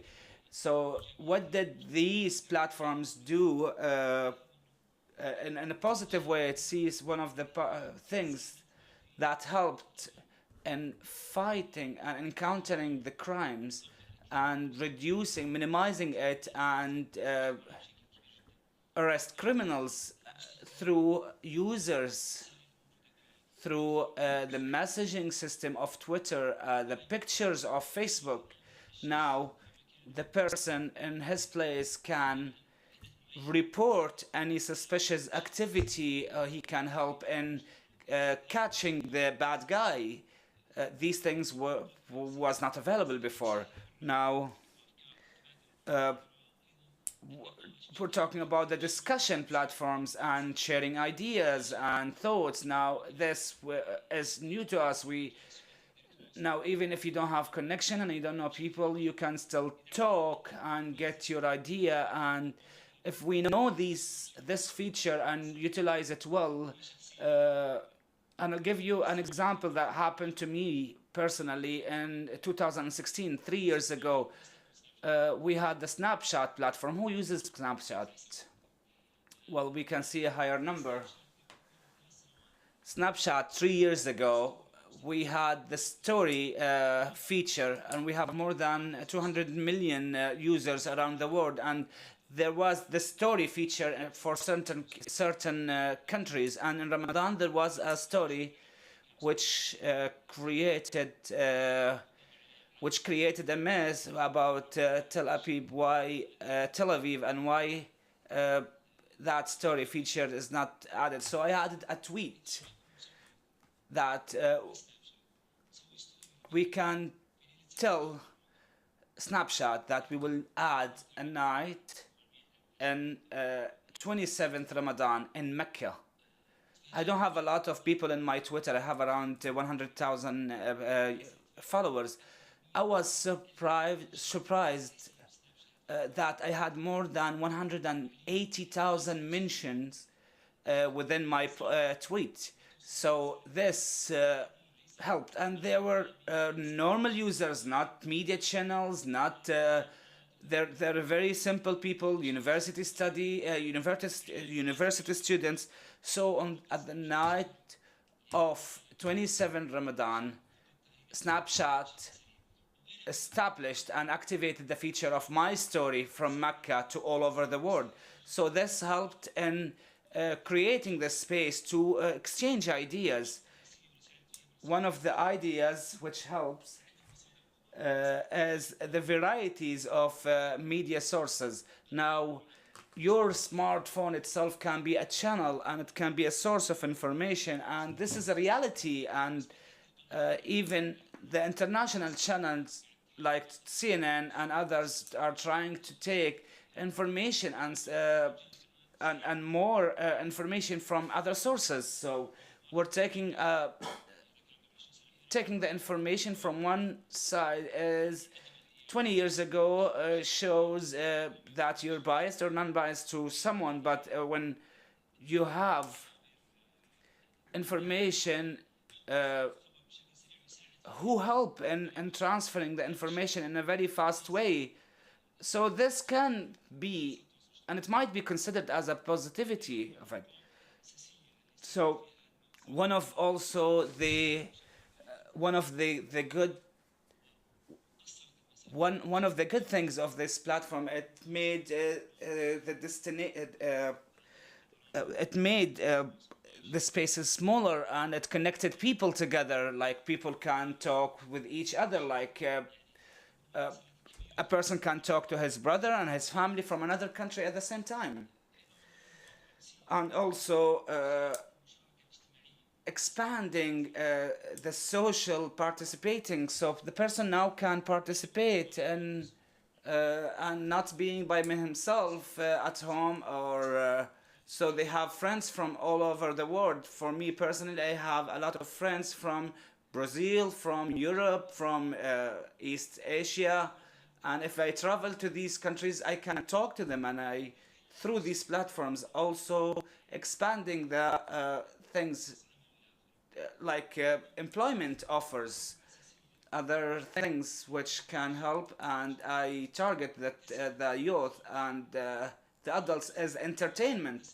So they have a lot of options for entertainment through the internet with lower cost and with the time as their preferences.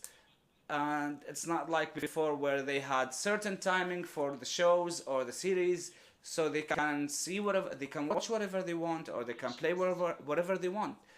One of the basic and more important things, and which created the difference, and the availability of jobs all over the world. And in 2020, the amount of money that being spent on digital and social media for advertising will be almost the double. This is the reality, and this will help in a very big way to offer jobs. And I think me personally, my partner in my company, where we established 6 years ago, we've met over Twitter, and we have this company, and it has branches within UAE, KSA, and Egypt. One of the most important ideas, and it helps in transferring information by the cloud, and it can be downloaded from wherever you are. If I'm in the library now or wherever I am, I still can download my data easily. And this helped in a very big way. Also now studying and researching became way easier. A guy wrote on Twitter a few days ago, it was a little bit funny, but if you think deeply about it, it will be really true. The guy was saying, I like to ask and I like to look deep in details. I was thinking about myself 30 years ago if I wanted to know about the population of Nigeria. So how long will it take me to take this information? I will have to go to the National Library and I'll have to look at the section where the book at, and it will take me a day or two to get information that I can find in 3 seconds now. So this helped really in a great way. And a lot of other platforms now, some of my staff right now is being hired to certain positions, and their certificates and their degrees was attained by the internet and through the famous programs, and also which helped and facilitated the people's life as traveling and moving through social media, which things became easier. It became easier to come to certain areas or locations within the country you're traveling, like Airbnb, that application. Whenever I travel outside Saudi, my target is to know people. I stayed with a lot of families from Spain, from USA. I get to know a lot of cultures, and I try to build connections and relationships with people, and this actually facilitated that big time.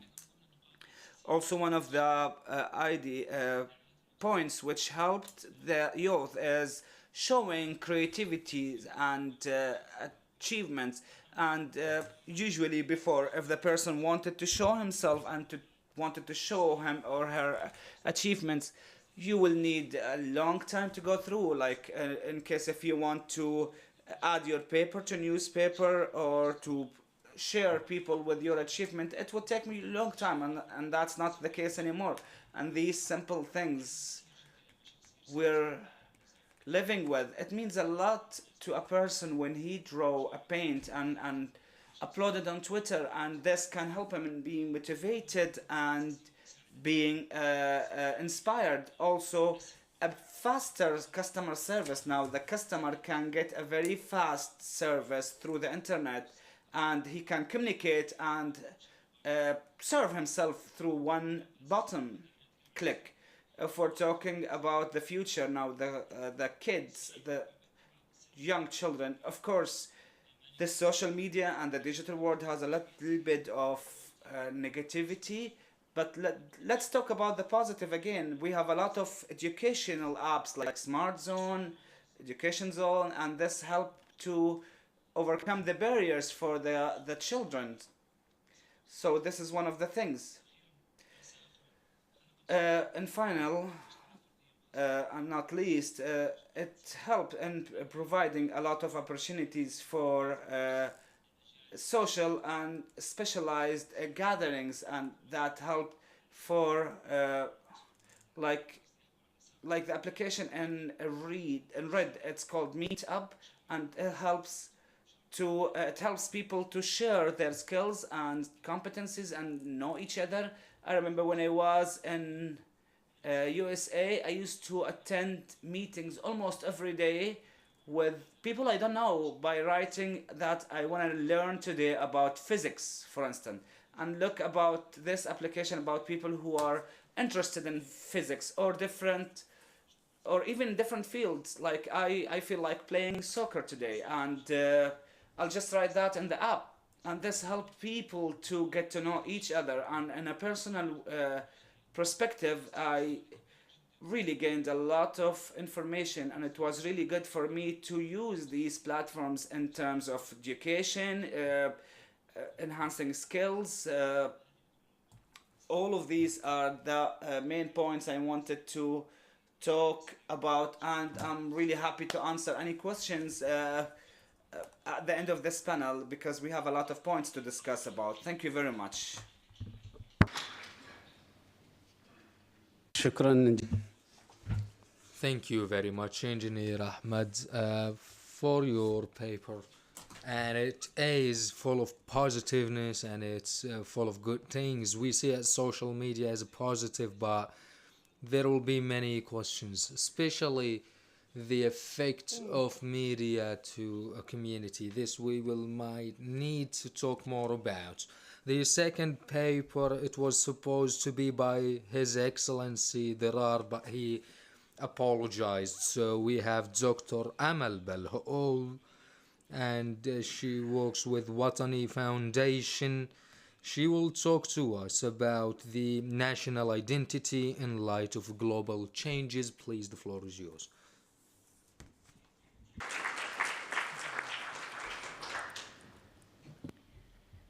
Salam. Good afternoon, ladies and gentlemen. The paper will not be as good as my youngest brother, Ahmed. But if you'll excuse me, I cannot read it as it is, so I will try to talk to you about the national identity and globalization out from my book. It is about the same ideologies, but is just in different style, and I will use my smartphone to cheat. العولمة. Globalization is a factor that threatens national identity, which is connected to the external world. We have four factors: individual, community, internal and external factors. Globalization came to us from the outside, from external. So externally it made some sort of equation, and this equation, it shortcuts all philosophies about conflicts. For example, this equation says to try to globalize culture was against China, France, Italy, Spain, Mexico, Venezuela, the Arab region, the United Arab Emirates in particular, and leads to escape your national identity to the globalization of your identity. This equation, if it happened, it might happen not in just one day or overnight, but throughout this transformation in culture. I'm not talking about developments, I'm talking about changes. This change will cause some sort of sedimentation, or some sort of breakdown. We will lose the culture, we will lose the identity. If this thing happened, that means we are a weak and vulnerable country. It doesn't matter where we are. It doesn't matter if we are in the United Arab Emirates, China, France. And that's why there is a resistance to maintain the cultural identity in any country. And this is not a bad thing. Some people think this is a bad thing, but in the Emirate right here, we have the Emirati cultural, which is a tribal culture. So a lot of people, they feel shy about the tribal culture. Because we are a tribe-based country, that means there is a bit of loss of ideas, so people sometimes feel vulnerable. So the first factor that was impacted, it was the community values and language. I will not speak about language because I have my colleagues, they will speak about language, but I will speak about community and social customs. Was this measured before? Yes, in 2016 at the Ministry of Education in Sham to Liwa. So the community values was measured to be 75.5% of weakness. This led to the request from the minister to Sheikh Mohammed bin Zayed that we need to move, we need to react. We felt afraid at the Emirate Foundation, so the minister said we are afraid and we need to take a decision in this regard. So Sheikh Mohammed bin Rashid said we need some ethical education. So we acknowledge we have a weakness. Still, this subject matter still roams around the Ministry of Education as curriculums, as behaviors. Things still remain the same they were in 2016. So I think we are a weak country from this aspect. The other factor, the breakdown of Arabic language, the weakness in our curriculums. Our sheikhs, Sheikh Mohammed bin Rashid, Sheikh Mohammed bin Zayed, using the Prince of Poets, using the challenge of reading, all of those are just ways to try to regain Arabic language. In 2006, if I can recall right, the curriculum in the United Arab Emirates used to be the first or the top curriculums in the Arab world. But then we became weak. I will cheat from my book just a second. Excuse me, I sometimes forget. The impact of globalization. The impact of globalization help in breaching identity, and it leads to some identity hysterical state of mind. Excuse me, I'm a philosopher experienced, so excuse me for using those philosophy terms.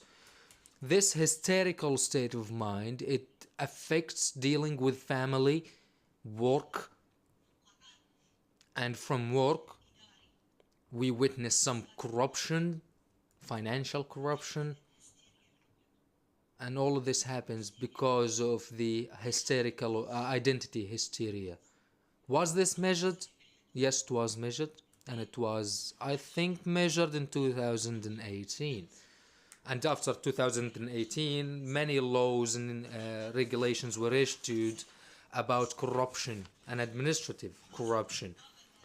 And the state audit, they issued regulations about many violations in the past 4 years, concerns with corruption in many ministries, and the numbers are growing. And nobody is responding to that. So the decision was made. Administrative corruption decisions were issued. This was a new challenge to us. This is a new violation. Society, separating from society. Sheikh Zayed, late Sheikh Zayed, expressed that, but inside of us there is this feeling inside of us that we need to get better. The other part, it's civilization or liberal or modern. When you tell someone you're a liberal, they feel like, no, don't call me that, I'm not liberal. So this is another factor of identity impact. Also another factor is family ties are getting weak. In 3 Emirates, we've seen that divorce has reached nearly 55%. Dubai, Sharjah, and Abu Dhabi. The other factor to that, it was according to the population, giving birth reduced to 1.6%. The reason for that is it something wrong with us women or something wrong with you men? You need to think of it. I say we as women, we think of ourselves as higher than men sometimes, and that's why giving birth to children is reducing. We want to keep our bodies healthy, we need to look like models or always. And we always think ourselves superiors to men, and all of that led to this issue. Is there in the country any attempts to attract or to get rid of this issue? Yes. There is a positive side to it. Yes. The biggest impact I've witnessed is social service or the national service. And the study answered a question was posed by Sheikh Ahmed. How can we cure or the youngsters? The measurement it was on the young people, on the youth, because they are the new generation. So this measurement was about patriotism, and patriotism was weak because cultural identity is one indicator to patriotism, and patriotism is cultural matter. So we need to work on the youth because they are our future. We have a document for the behavior and ethics of Emirati was issued by the cabinet. We have received this document at the Emirati Foundation and we gave lectures to it, and I was a lecturer at that document, but as a lecturer it did not have any impact. Then we developed it to workshops, and when we held those workshops, interactive workshops, we've seen change in behaviors, and we'd like to thank the Lord for this. The National Archive had a great role in it. The Cultures Institute, it had an impact. But still, I've witnessed that values, some people they have values, and some others they don't. So I cannot speak if I do not tell whether this person have or have not any values. I need to measure the values for our youngsters out abroad. Yes, there are many youth with high percentage of values, but still there are many youths with some blurred values, and many others they do not have values whatsoever, because values is a proportionate matter. Does it need intervention? Yes, it does. So if we apply it to our kids abroad, we can apply it here internally with the Ministry of Education. We can apply it to universities. We do not need to teach them the Constitution, because we do not know our own rights and obligations as per the law. And Dr. Sheikh Al-Qasimi, he told us to read the preamble of the law, and he said, after that, read what Zayed loves. But we just heard those words and we did not do them. We do not know our own constitution. One time we had a discussion with a Netherlands consultant, and he talked bad about the UAE in one aspect. He told us, you need to know your constitution first. Because you don't know your constitution, you need to change your rulers. That word hurt me deeply, actually.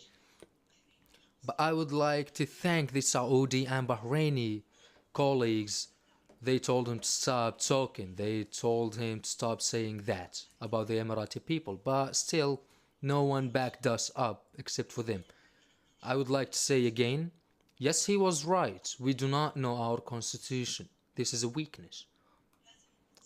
And we need to be honest to ourselves. We need to stop and do it again.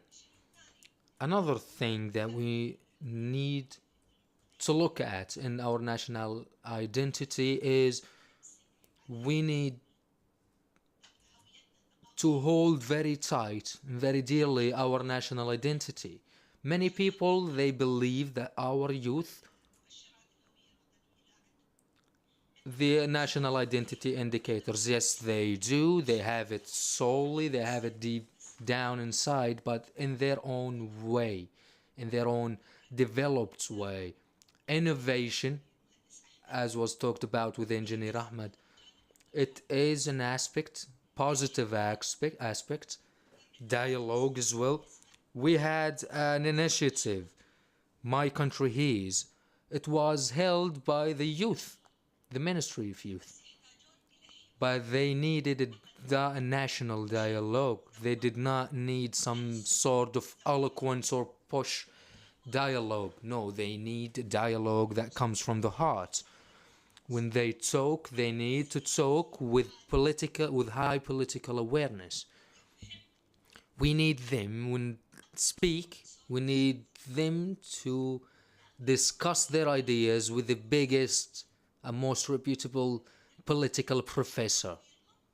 We need them to open their minds, because those young people, they will be the leaders. Even the high school students, they need to reach this level of dialogue. Let us get to know their methodologies and ideologies, and let us understand them and prepare them for the future. I believe I took more than the time that I'm allowed of. I still have 3 minutes. I will use them in discussion. Thank you very much.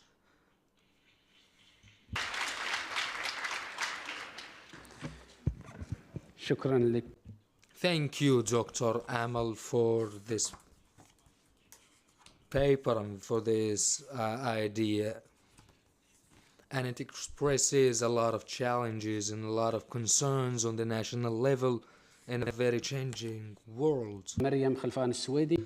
Dr. Mariam Khalfan As-Suwaidi, the last paper, she is assistant professor, Arabic language department, and she will speak about Arabic language, future and change.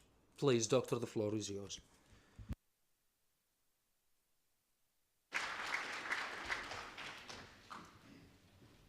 Assalamu alaikum. Peace be upon to you.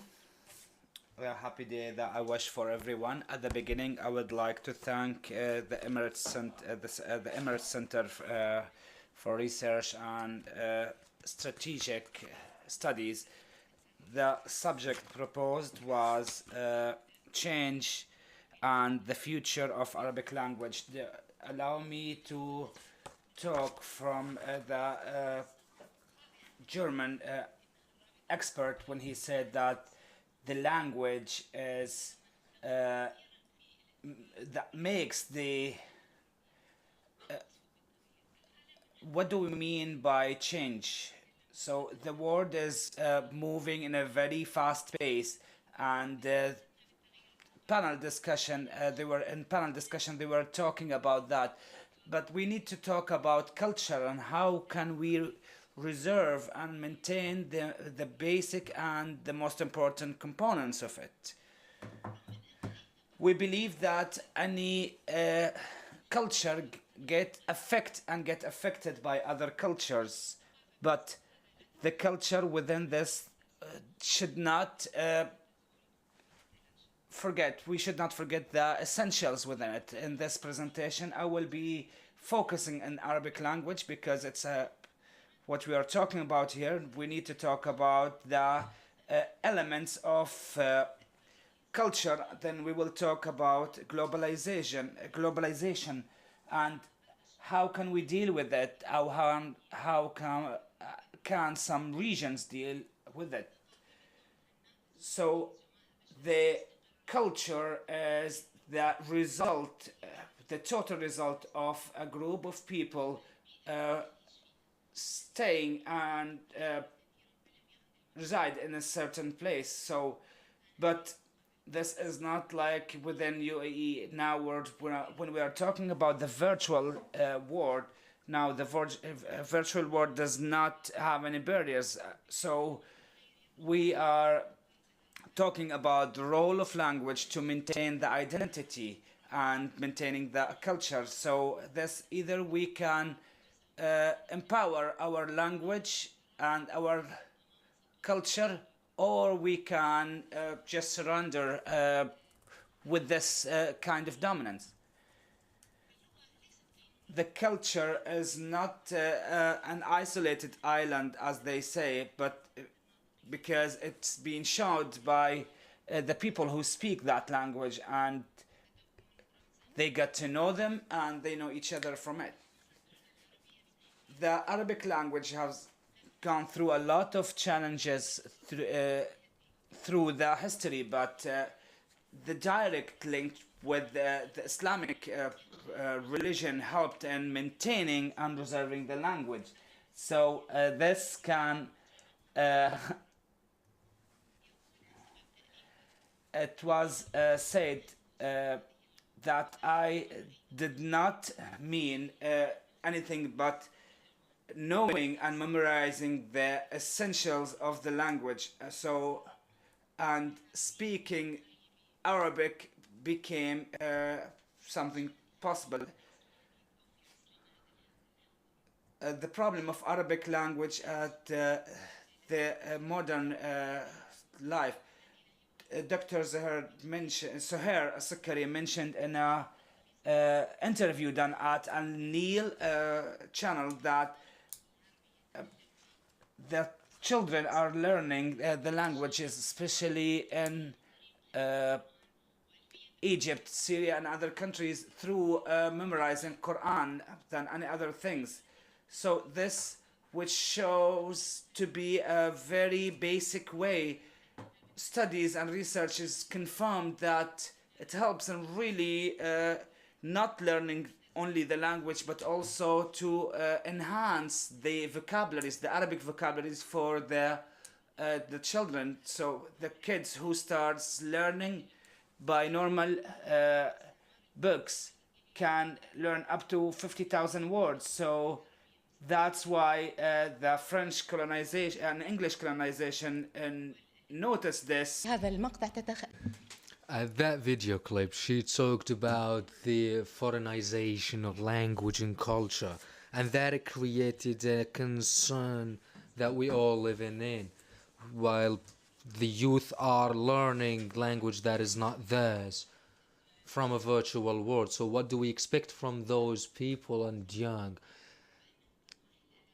If we use our language the less, it will just go and we will no longer speak it. So we hear a lot of excuses why people do not speak Arabic language. Some people, they say that I do not use Arabic language because they hate Arabic language simply.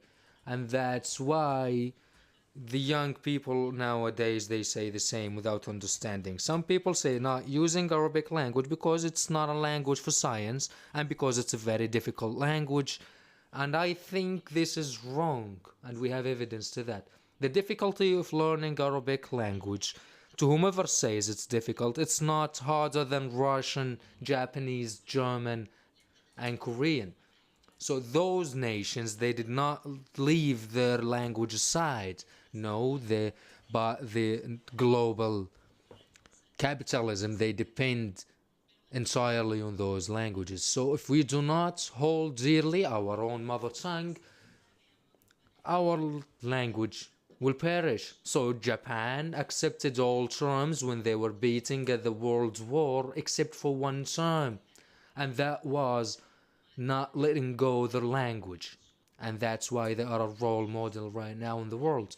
Arabic language is not a language of science, and it's a language only for poets and romance.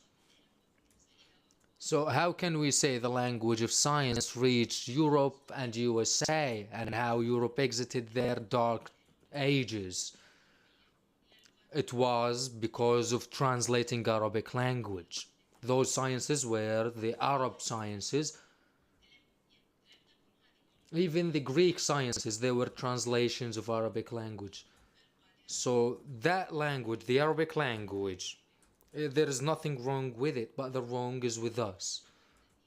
I will move back to globalization and its effect to language. The simple definition that we always hear about globalization, that it is the mix and blending of societies crossing borders and around the world in a whole. But in reality, it is a stage that is well planned for capitalism, and the purpose of it to remove barriers, psychological barriers, to make the world an open world for trade, profiteering.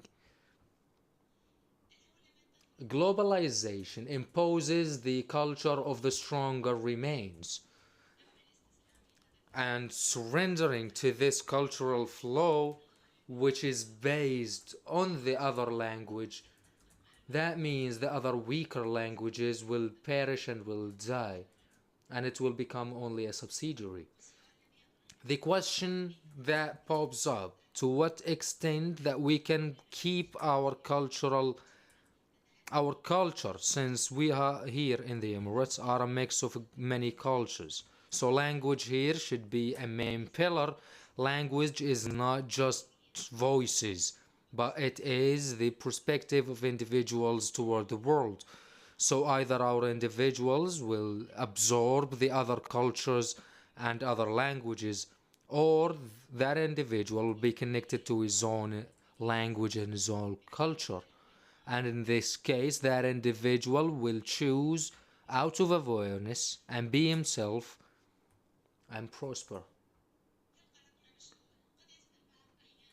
Some people, they say that this concern is exaggerated, but for some countries, the strong countries in the world, they are always concerned about their language and about their culture, and they want to keep it. For example, Europe seen the danger and the risk of the USA cinema, so Europe has invested a cinematic project costing 50 million euros from the period between 2001 to 2005, spreading a European movies in order for them to preserve their own culture and to try to eliminate the United States cinema in Europe and spread their own.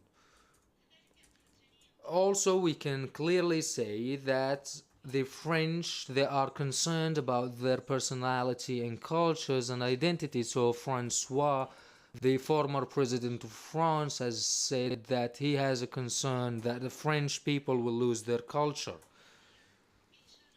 And he said that the USA is pressing France to lose their culture and to make it an open market, free market for all. And we can see that Germany and Italy is much more different from France. And the question here says, why most of us do not fear their cultures and do not fear to lose the culture and language?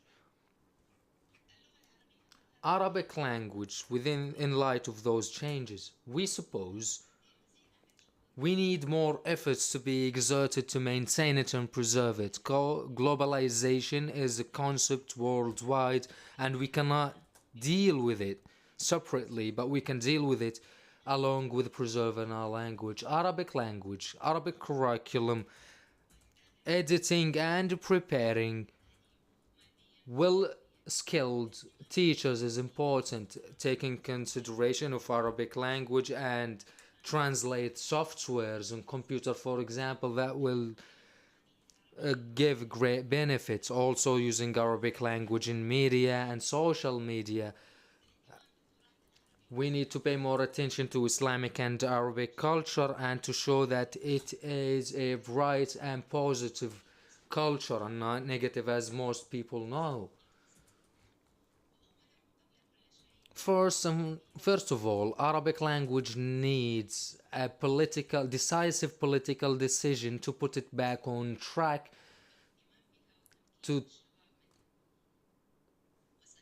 and I will conclude with a quote with Mahatma Gandhi. It expresses our position. He said that I don't want my house to be surrounded with walls and my windows closed. I want the cultures of the whole world to blow around my house, but I will refuse and reject to abide by those winds, and I will keep my culture. Thank you very much.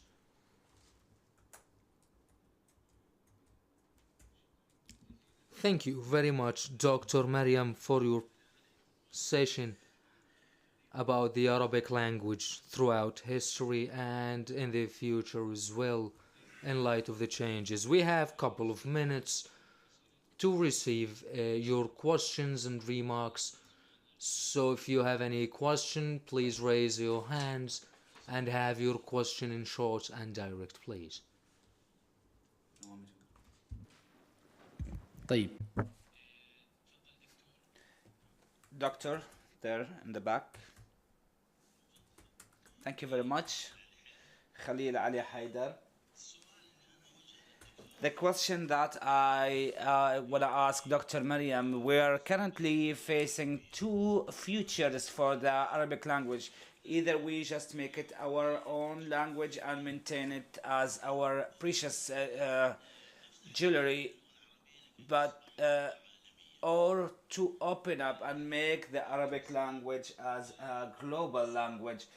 If we are looking to get to globalization, so we should improve or develop this language, because there are things that you rarely can find it in any regions. Like the Arabic language teacher really face a lot of challenges to make the students excited about the language. So this subject, whether at the level of teaching or studying, is facing a lot of challenges. Dictionaries are not as supposed to be. The private sector is completely away from the development of Arabic language tools. All are counting on Arabic governments to work on the Arabic language. Now we're talking about a history. We have more than 15 dictionaries, and it shows to you each word and how did it develop and when did it develop and how did it develop within the history. We don't have anything like that. The Arab dictionary actually is very old. We don't have anything currently. Now let's look at the Al-Wasit dictionary. Till now requires enhancement and requires a lot of improvement.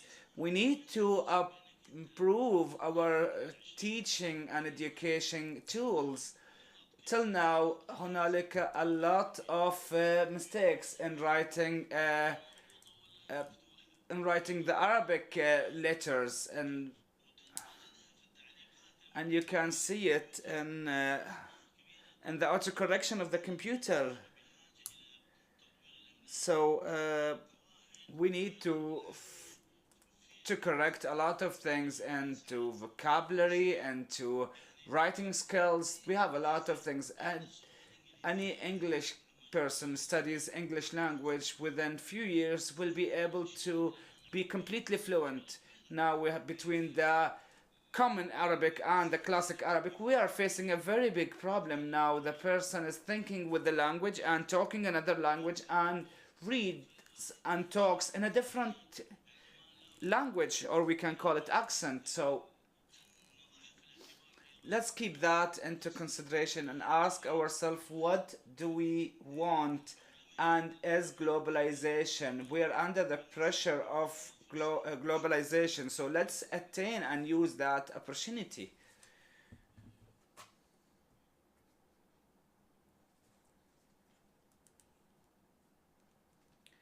I'm afraid the video of Dr. Suhair could have answered that question to you, but the video didn't work. So the Arabic children or the Arabic kid does not learn the Arabic language in a right way. We need to make sure to educate him from the first years of his life, and this requires a political decision. And this problem again, we can be talking about curriculums. We're looking at the books of English. It's colorful and it really grabs you to read it, but the Arabic books are really dry and not that exciting. Of course, dictionaries, it requires a lot of work. The Arabic language within the computer, it's also very important. The issue requires a very big support. I work in education year after year, the level of Arabic language actually drops down. I started feeling that I'm teaching Arabic for people who doesn't speak Arabic, for non-Arabic speaking. So now our opportunity here either to gain all and utilize all the technologies available, utilize it for the Arabic language, and no, it's not a big, it's not a mistake or it's not something bad to learn another language, but I'm always giving an example about the defeated. The defeated will try always to pretend with something different than the reality. Like you will see a lot of our people talking to their kids, to their children in English, even if they're not speaking fluently. So they adopted a culture or a mentality that they cannot look educated and look good if they don't speak another language. So we will take a few more questions. Thank you, Dr. Mariam, for your care about the Arabic language. But I want to mention that the concern is not to the Arabic language, because the Arabic language we can read a poem and we have papers which been out for more than 1,500 years. Now, for instance, we can't read Shakespeare or Martin and understand it as he wrote it. So the Arabic language is reserved in different factors, internal factors, like the varieties of vocabularies with different meanings. There are a lot of things. Of course, it's very well known that in identification and getting the meanings of words, you can get it easily in Arabic. Another aspect I wanted to just give an observation about the guy who just asked that we have very old dictionaries, but I just want to tell you that we have a book issued by Zayed Humanitarian Corporation, which called Zayed Dictionary, and this actually shows you it's classified in an alphabet way, and this helps the student to understand the word and the meaning and why to use this word. And this book also has references, and these references and this appendix shows and highlight the problems of vocabulary, writing, and poem, and also the numbering. And this book and dictionary can be considered really new, and I'm really not that concerned, because the Arabic language keeps and renewing itself. And as you mentioned, that the defeated countries always look at the advanced countries, and I can talk about Al-Balachi and the French. All of these poems was only a reflection of Arabic poems. السلام عليكم أحمد الزيني. Peace be upon to you, Ahmed, legal affairs consultant. I have a question, two questions, or a question of two parts. The first question is about Arabic language. Why the translation movement is to be done to translate medicine and nuclear science and science in Arabic? because the history says when Europe was in the darkness world, they did actually translate all of the studies and researches of our Arab scientists, and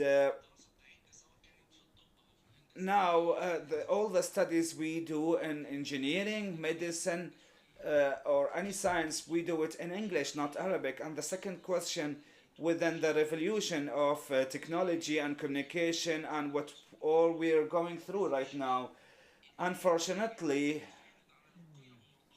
these actually eliminated and affected the values and the ethics.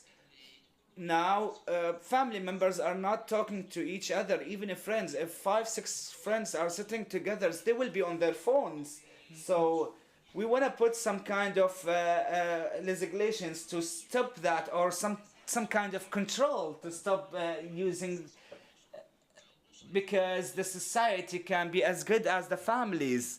And if we have good families, we will be able to face the challenges and the change we're going through. Do we have any more questions? We have 2 more questions, the last 2 more questions. In a very short, brief way, very brief. And the first question is to Engineer Ahmed, and my name is Badr. And he talks about his experience from a positive perspective. Of course, media is a profession that needs to follow certain ethics. How can we teach people these values and ethics? And the second question is to Mrs. Amal. She talked about the theory of people fighting with each other, but we have a unity here. We have people united with each other. The last question. Sultan Al-Hosni, I've got 2 questions regarding the national service that mentioned by Dr. Amal, that it helped in solving some of the problem, but this is covering the male's part, and we look at the mother as the element, the most important element. Will that national service will be relevant and a good solution for women? So we're looking at technology that about the education of Arabic language for the children. If the mother wanted to teach her son or her daughter, most of the sources available will be in English, not Arabic. And you also mentioned about meetings and workshops.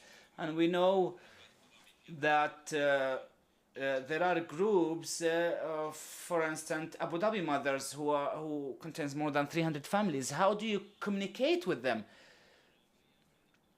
Thank you very much. We will start with Dr. Mariam, then Dr. Amal. 1 minute for each. Try to be brief, please. So about the concern is not to the language, the concern is to us. Most of the problem is when we read and the students and our people doesn't know how to read. So the concern is to us, not to the language. So the second question is why not to learn to teach the English, to teach the science in Arabic. This is our effort. 100 years ago, the Hebrew language was it was almost a dead language, and now it's been almost an international language. So this is about the effort. We hope one day we will get to there. Dr. Amal. سريع إن شاء الله. Very quick questions regarding the translation. There is a project in UAE called Translator. So this project is all over the world for even the young youth to transfer the sciences to be electronic, and this is one of the creativities and innovations of engineer Ahmed. And now also the conflict with Arabic, it's not only with English, sorry, but this is a conflict that we're talking about modernization, that we wanna actually get them to Arabic language, and we forgot the cultural identity, and they moved the language to be a private language because we did not communicate with them. So they start writing in their own language.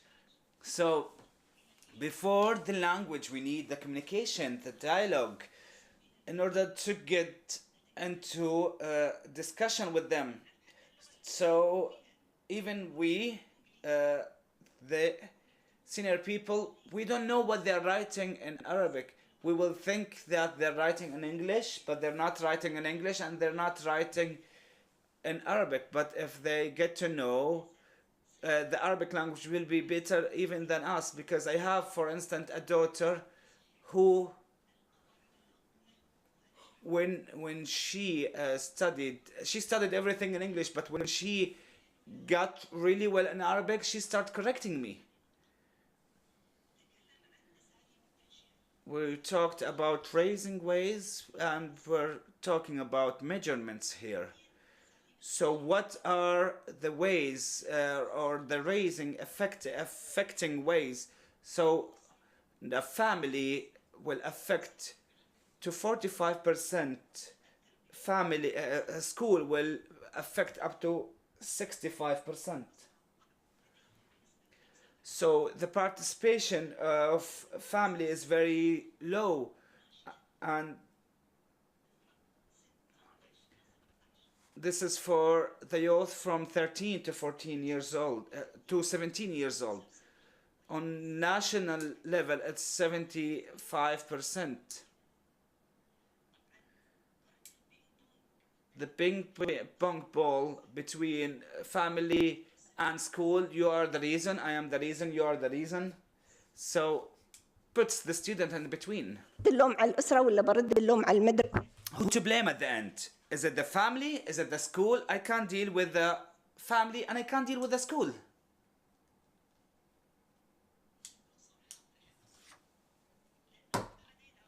Let's be honest, because these are brains that difficult to deal with. So the school are not willing to communicate, we can't deal with them, and the same goes with the family. So did we feel any kind of conspiracy from countries? No, this is something tangible, and even to the level of United.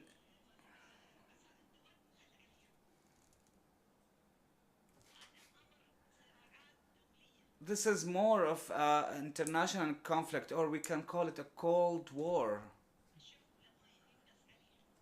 So people can be tricked. So if you think about it, you'll know that there are countries working after that. So in 2016, they chose companies to decide the curriculums of United Arab Emirates and the Ministry of Education, and now we're spending millions to get the Arabic language again. What is the reason? Is the world is united? No.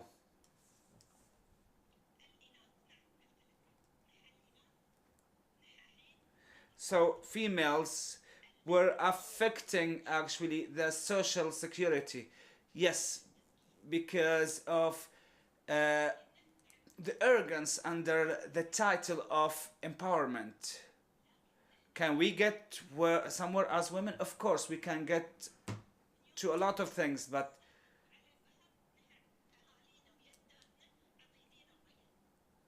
we are actually the support for the male, for the husband, for the brother, for the fathers, and when they go for the fishing trip, we used to support the family in everything. I don't know what happened to our daughters and brothers. Why do we have rate of divorce, and why do we have this high rate of deaths? We have things. Is it been studied? Is it been researched? No. But the observer, the eye of observer will tell us that yes, there are facing something. Modernization could be a reason, but did I study it myself as a researcher? No. So so I will not be lying to you, because if I did, I would have been talking about it now. The new families, do they get communicated? Do we communicate with them? Media is a big role of my problem. I'm actually a speaker, but I'm not photogenic for them. I'm not a media representative for them, because they need a certain model who talks in a mimicked way. The person who's really specialized in media doesn't really talk now, but must be looking in a certain way to be able to stand at the stage. Now I had a number of media hours in the past. Now I'm in the corner.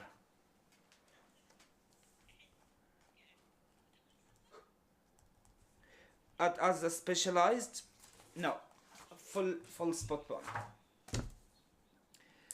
Engineer Ahmed, after the words of Dr. Amal, I'm really afraid of putting even one single English word. Mr. Badr, yes, I agree. Sometimes the expansion in that way, that any person can really distribute information in a very easy way, but it could be something negative, and I agree. But how can we eliminate that? First, by awareness, increasing the awareness through the social media platforms, and we can see a lot of that in a lot of countries. Stop bullying, stop certain campaigns similar to that. And the second level is putting a legislation. I'm actually into a committee in Saudi Arabia called the Legislations Committee, and their role is to give rules and legislations and laws for using the social media. So if someone actually bullied someone else by Twitter or Facebook or Instagram, whenever the person, any person can just upload or send that link to the Ministry of Interior in Saudi Arabia, that person will be facing legal actions. If we agreed or not, this is the reality. So we could eliminate the negativity and look at the positivity at the same time. Thank you. Thank you very much, Engineer Ahmed. Shukran, Dr. Amal. Shukran, Dr. Mariam. And thank you very much for participating and interacting. And thanks for the Emirates Center for Strategic Studies and Research.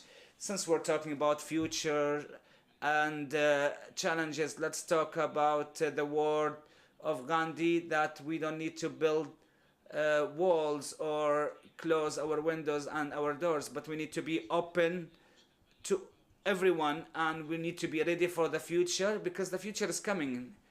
But we need to be prepared for it with our language, with our culture, with our traditions, with our values. And thank you very much, and peace be upon to you.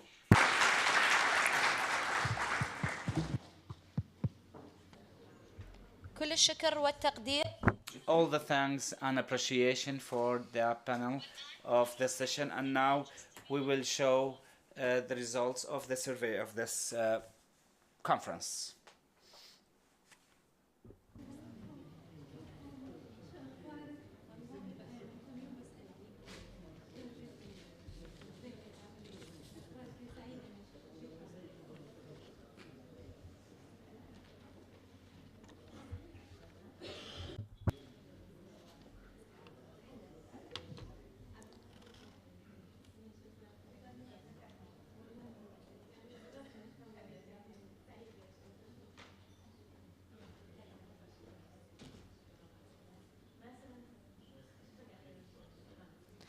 سأقرأ عليكم.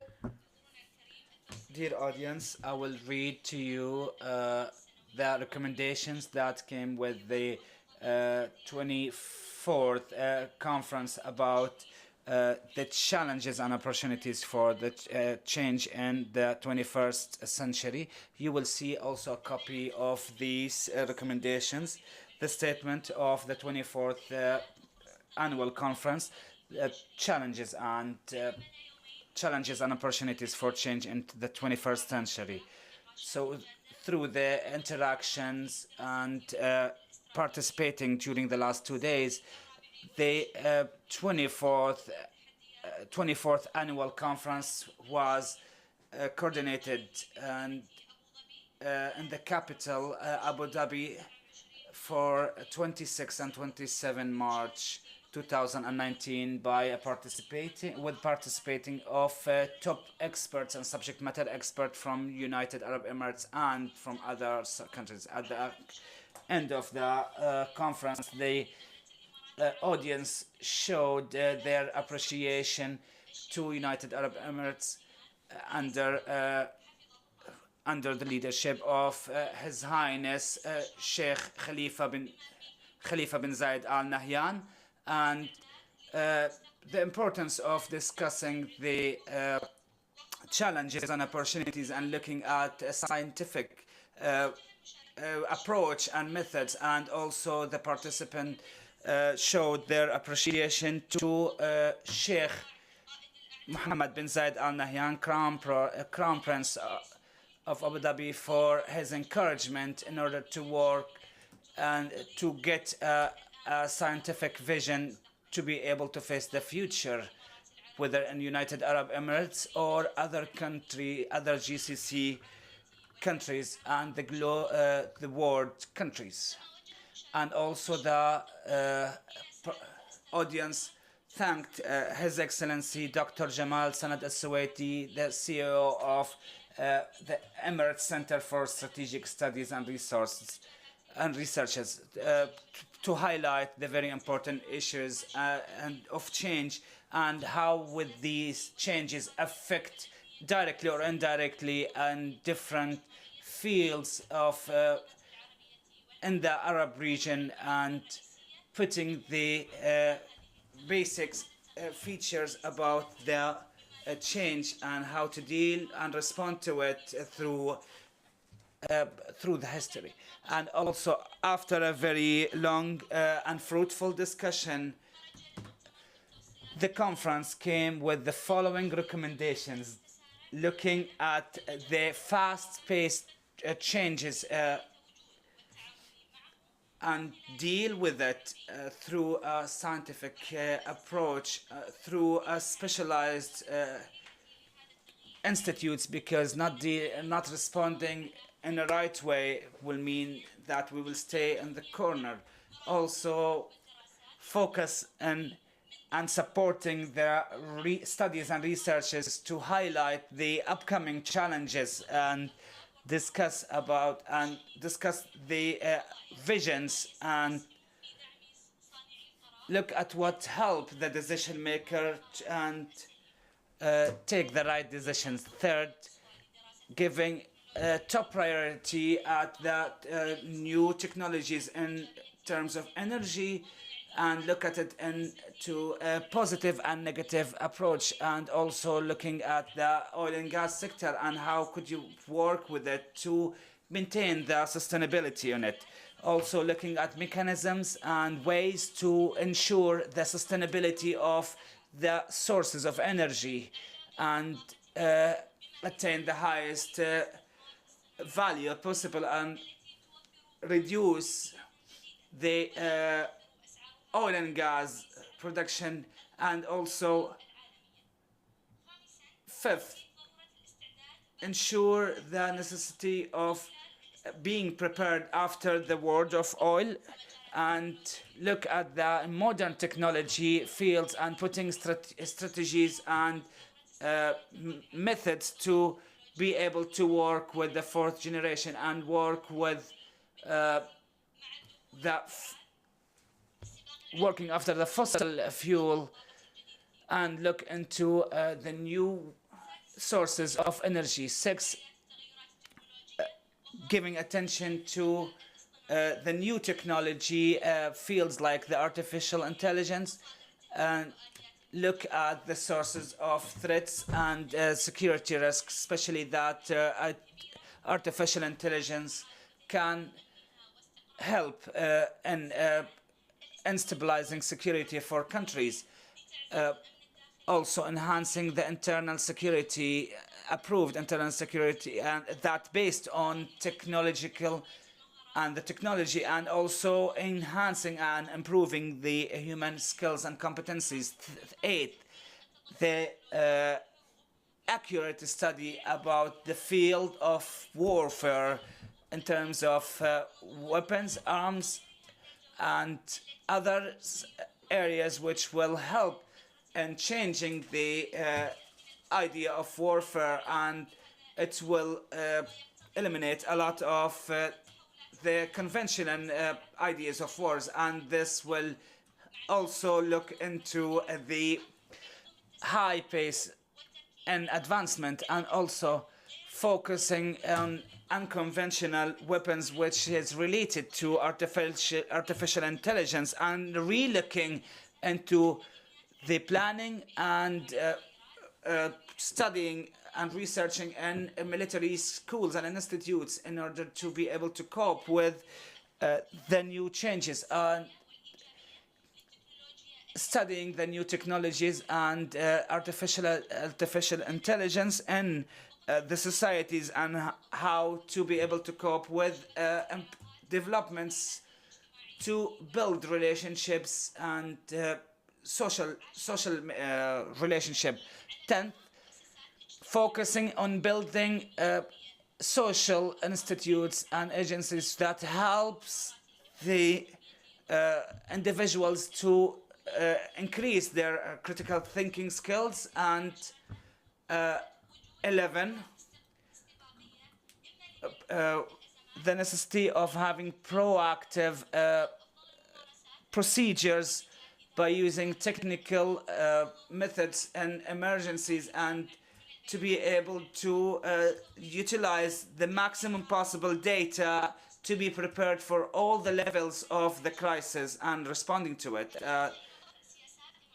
Putting policies to deal with a lot of issues that requires improving new skills, and also to continue to reshaping talents, and to be able to cope with the industrial fourth generation revolution, and distributing technologies in order to be able to increase the competitive advantage. Investment in the infrastructure to be able to enable us to accept the new technologies like the 5th generation.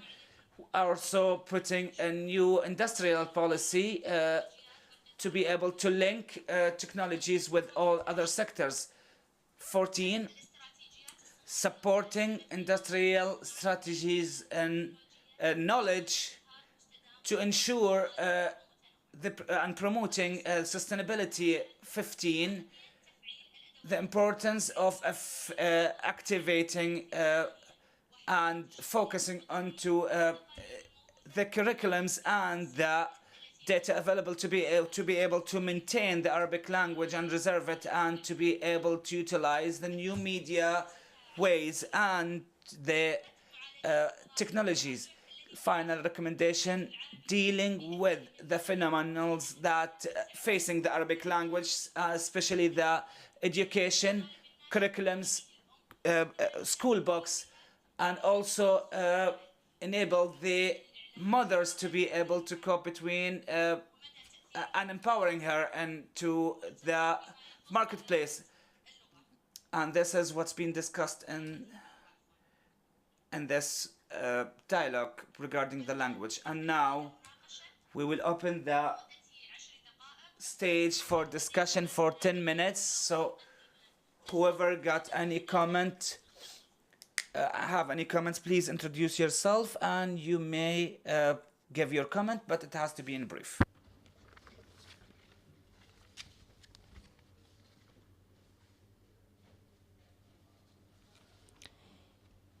إذن ننهي. And with that, we would like to conclude our sessions with a word from Jamal Sanad Swedi, General Director for the Emirates Center for Strategic Studies, will be spoken on behalf of with Mr. Al-Blushi. Please, the floor is yours.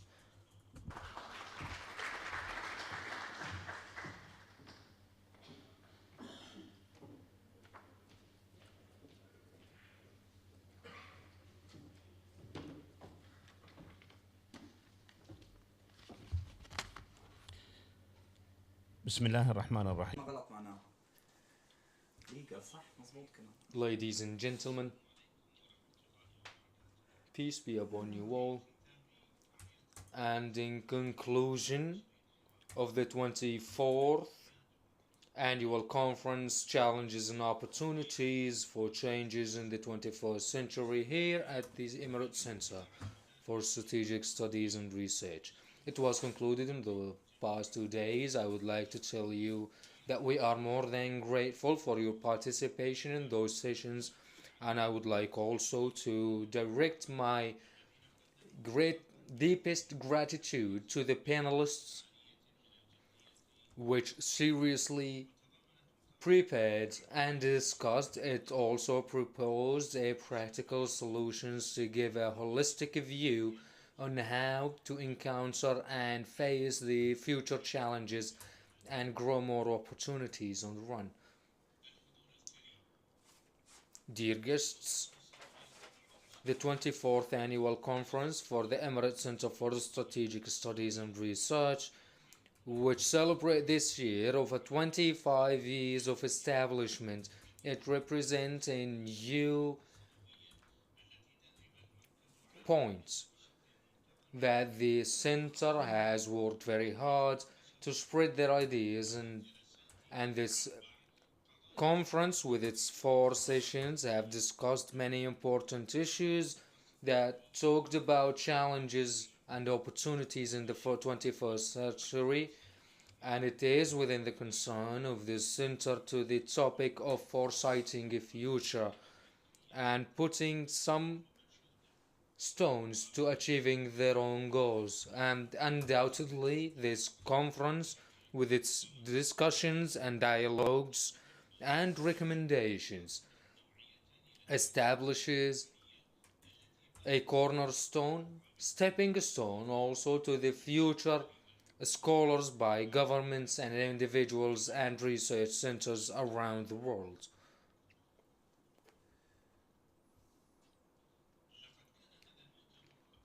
This conference was a valuable opportunity to gather all of those panelists, scientists, and specialized persons to talk to us about their greatest concerns that will form the future of the world in the upcoming stage.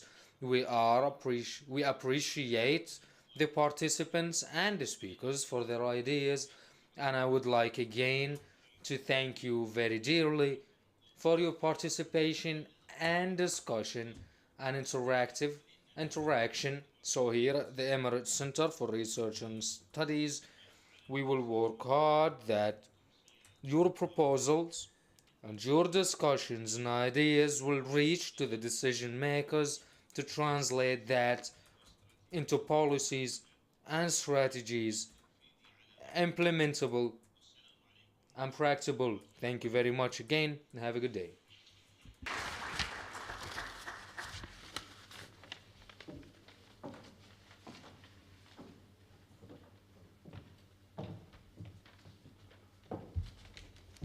في ختام And in conclusion, for the 24th Annual Conference, Challenges and Opportunities for Challenges in the 21st Century, again, and on behalf of Jamal Sanad Swedi, the General Director of the Center, thank you all again. And for you, ladies and gentlemen, very thanks, and have a good day.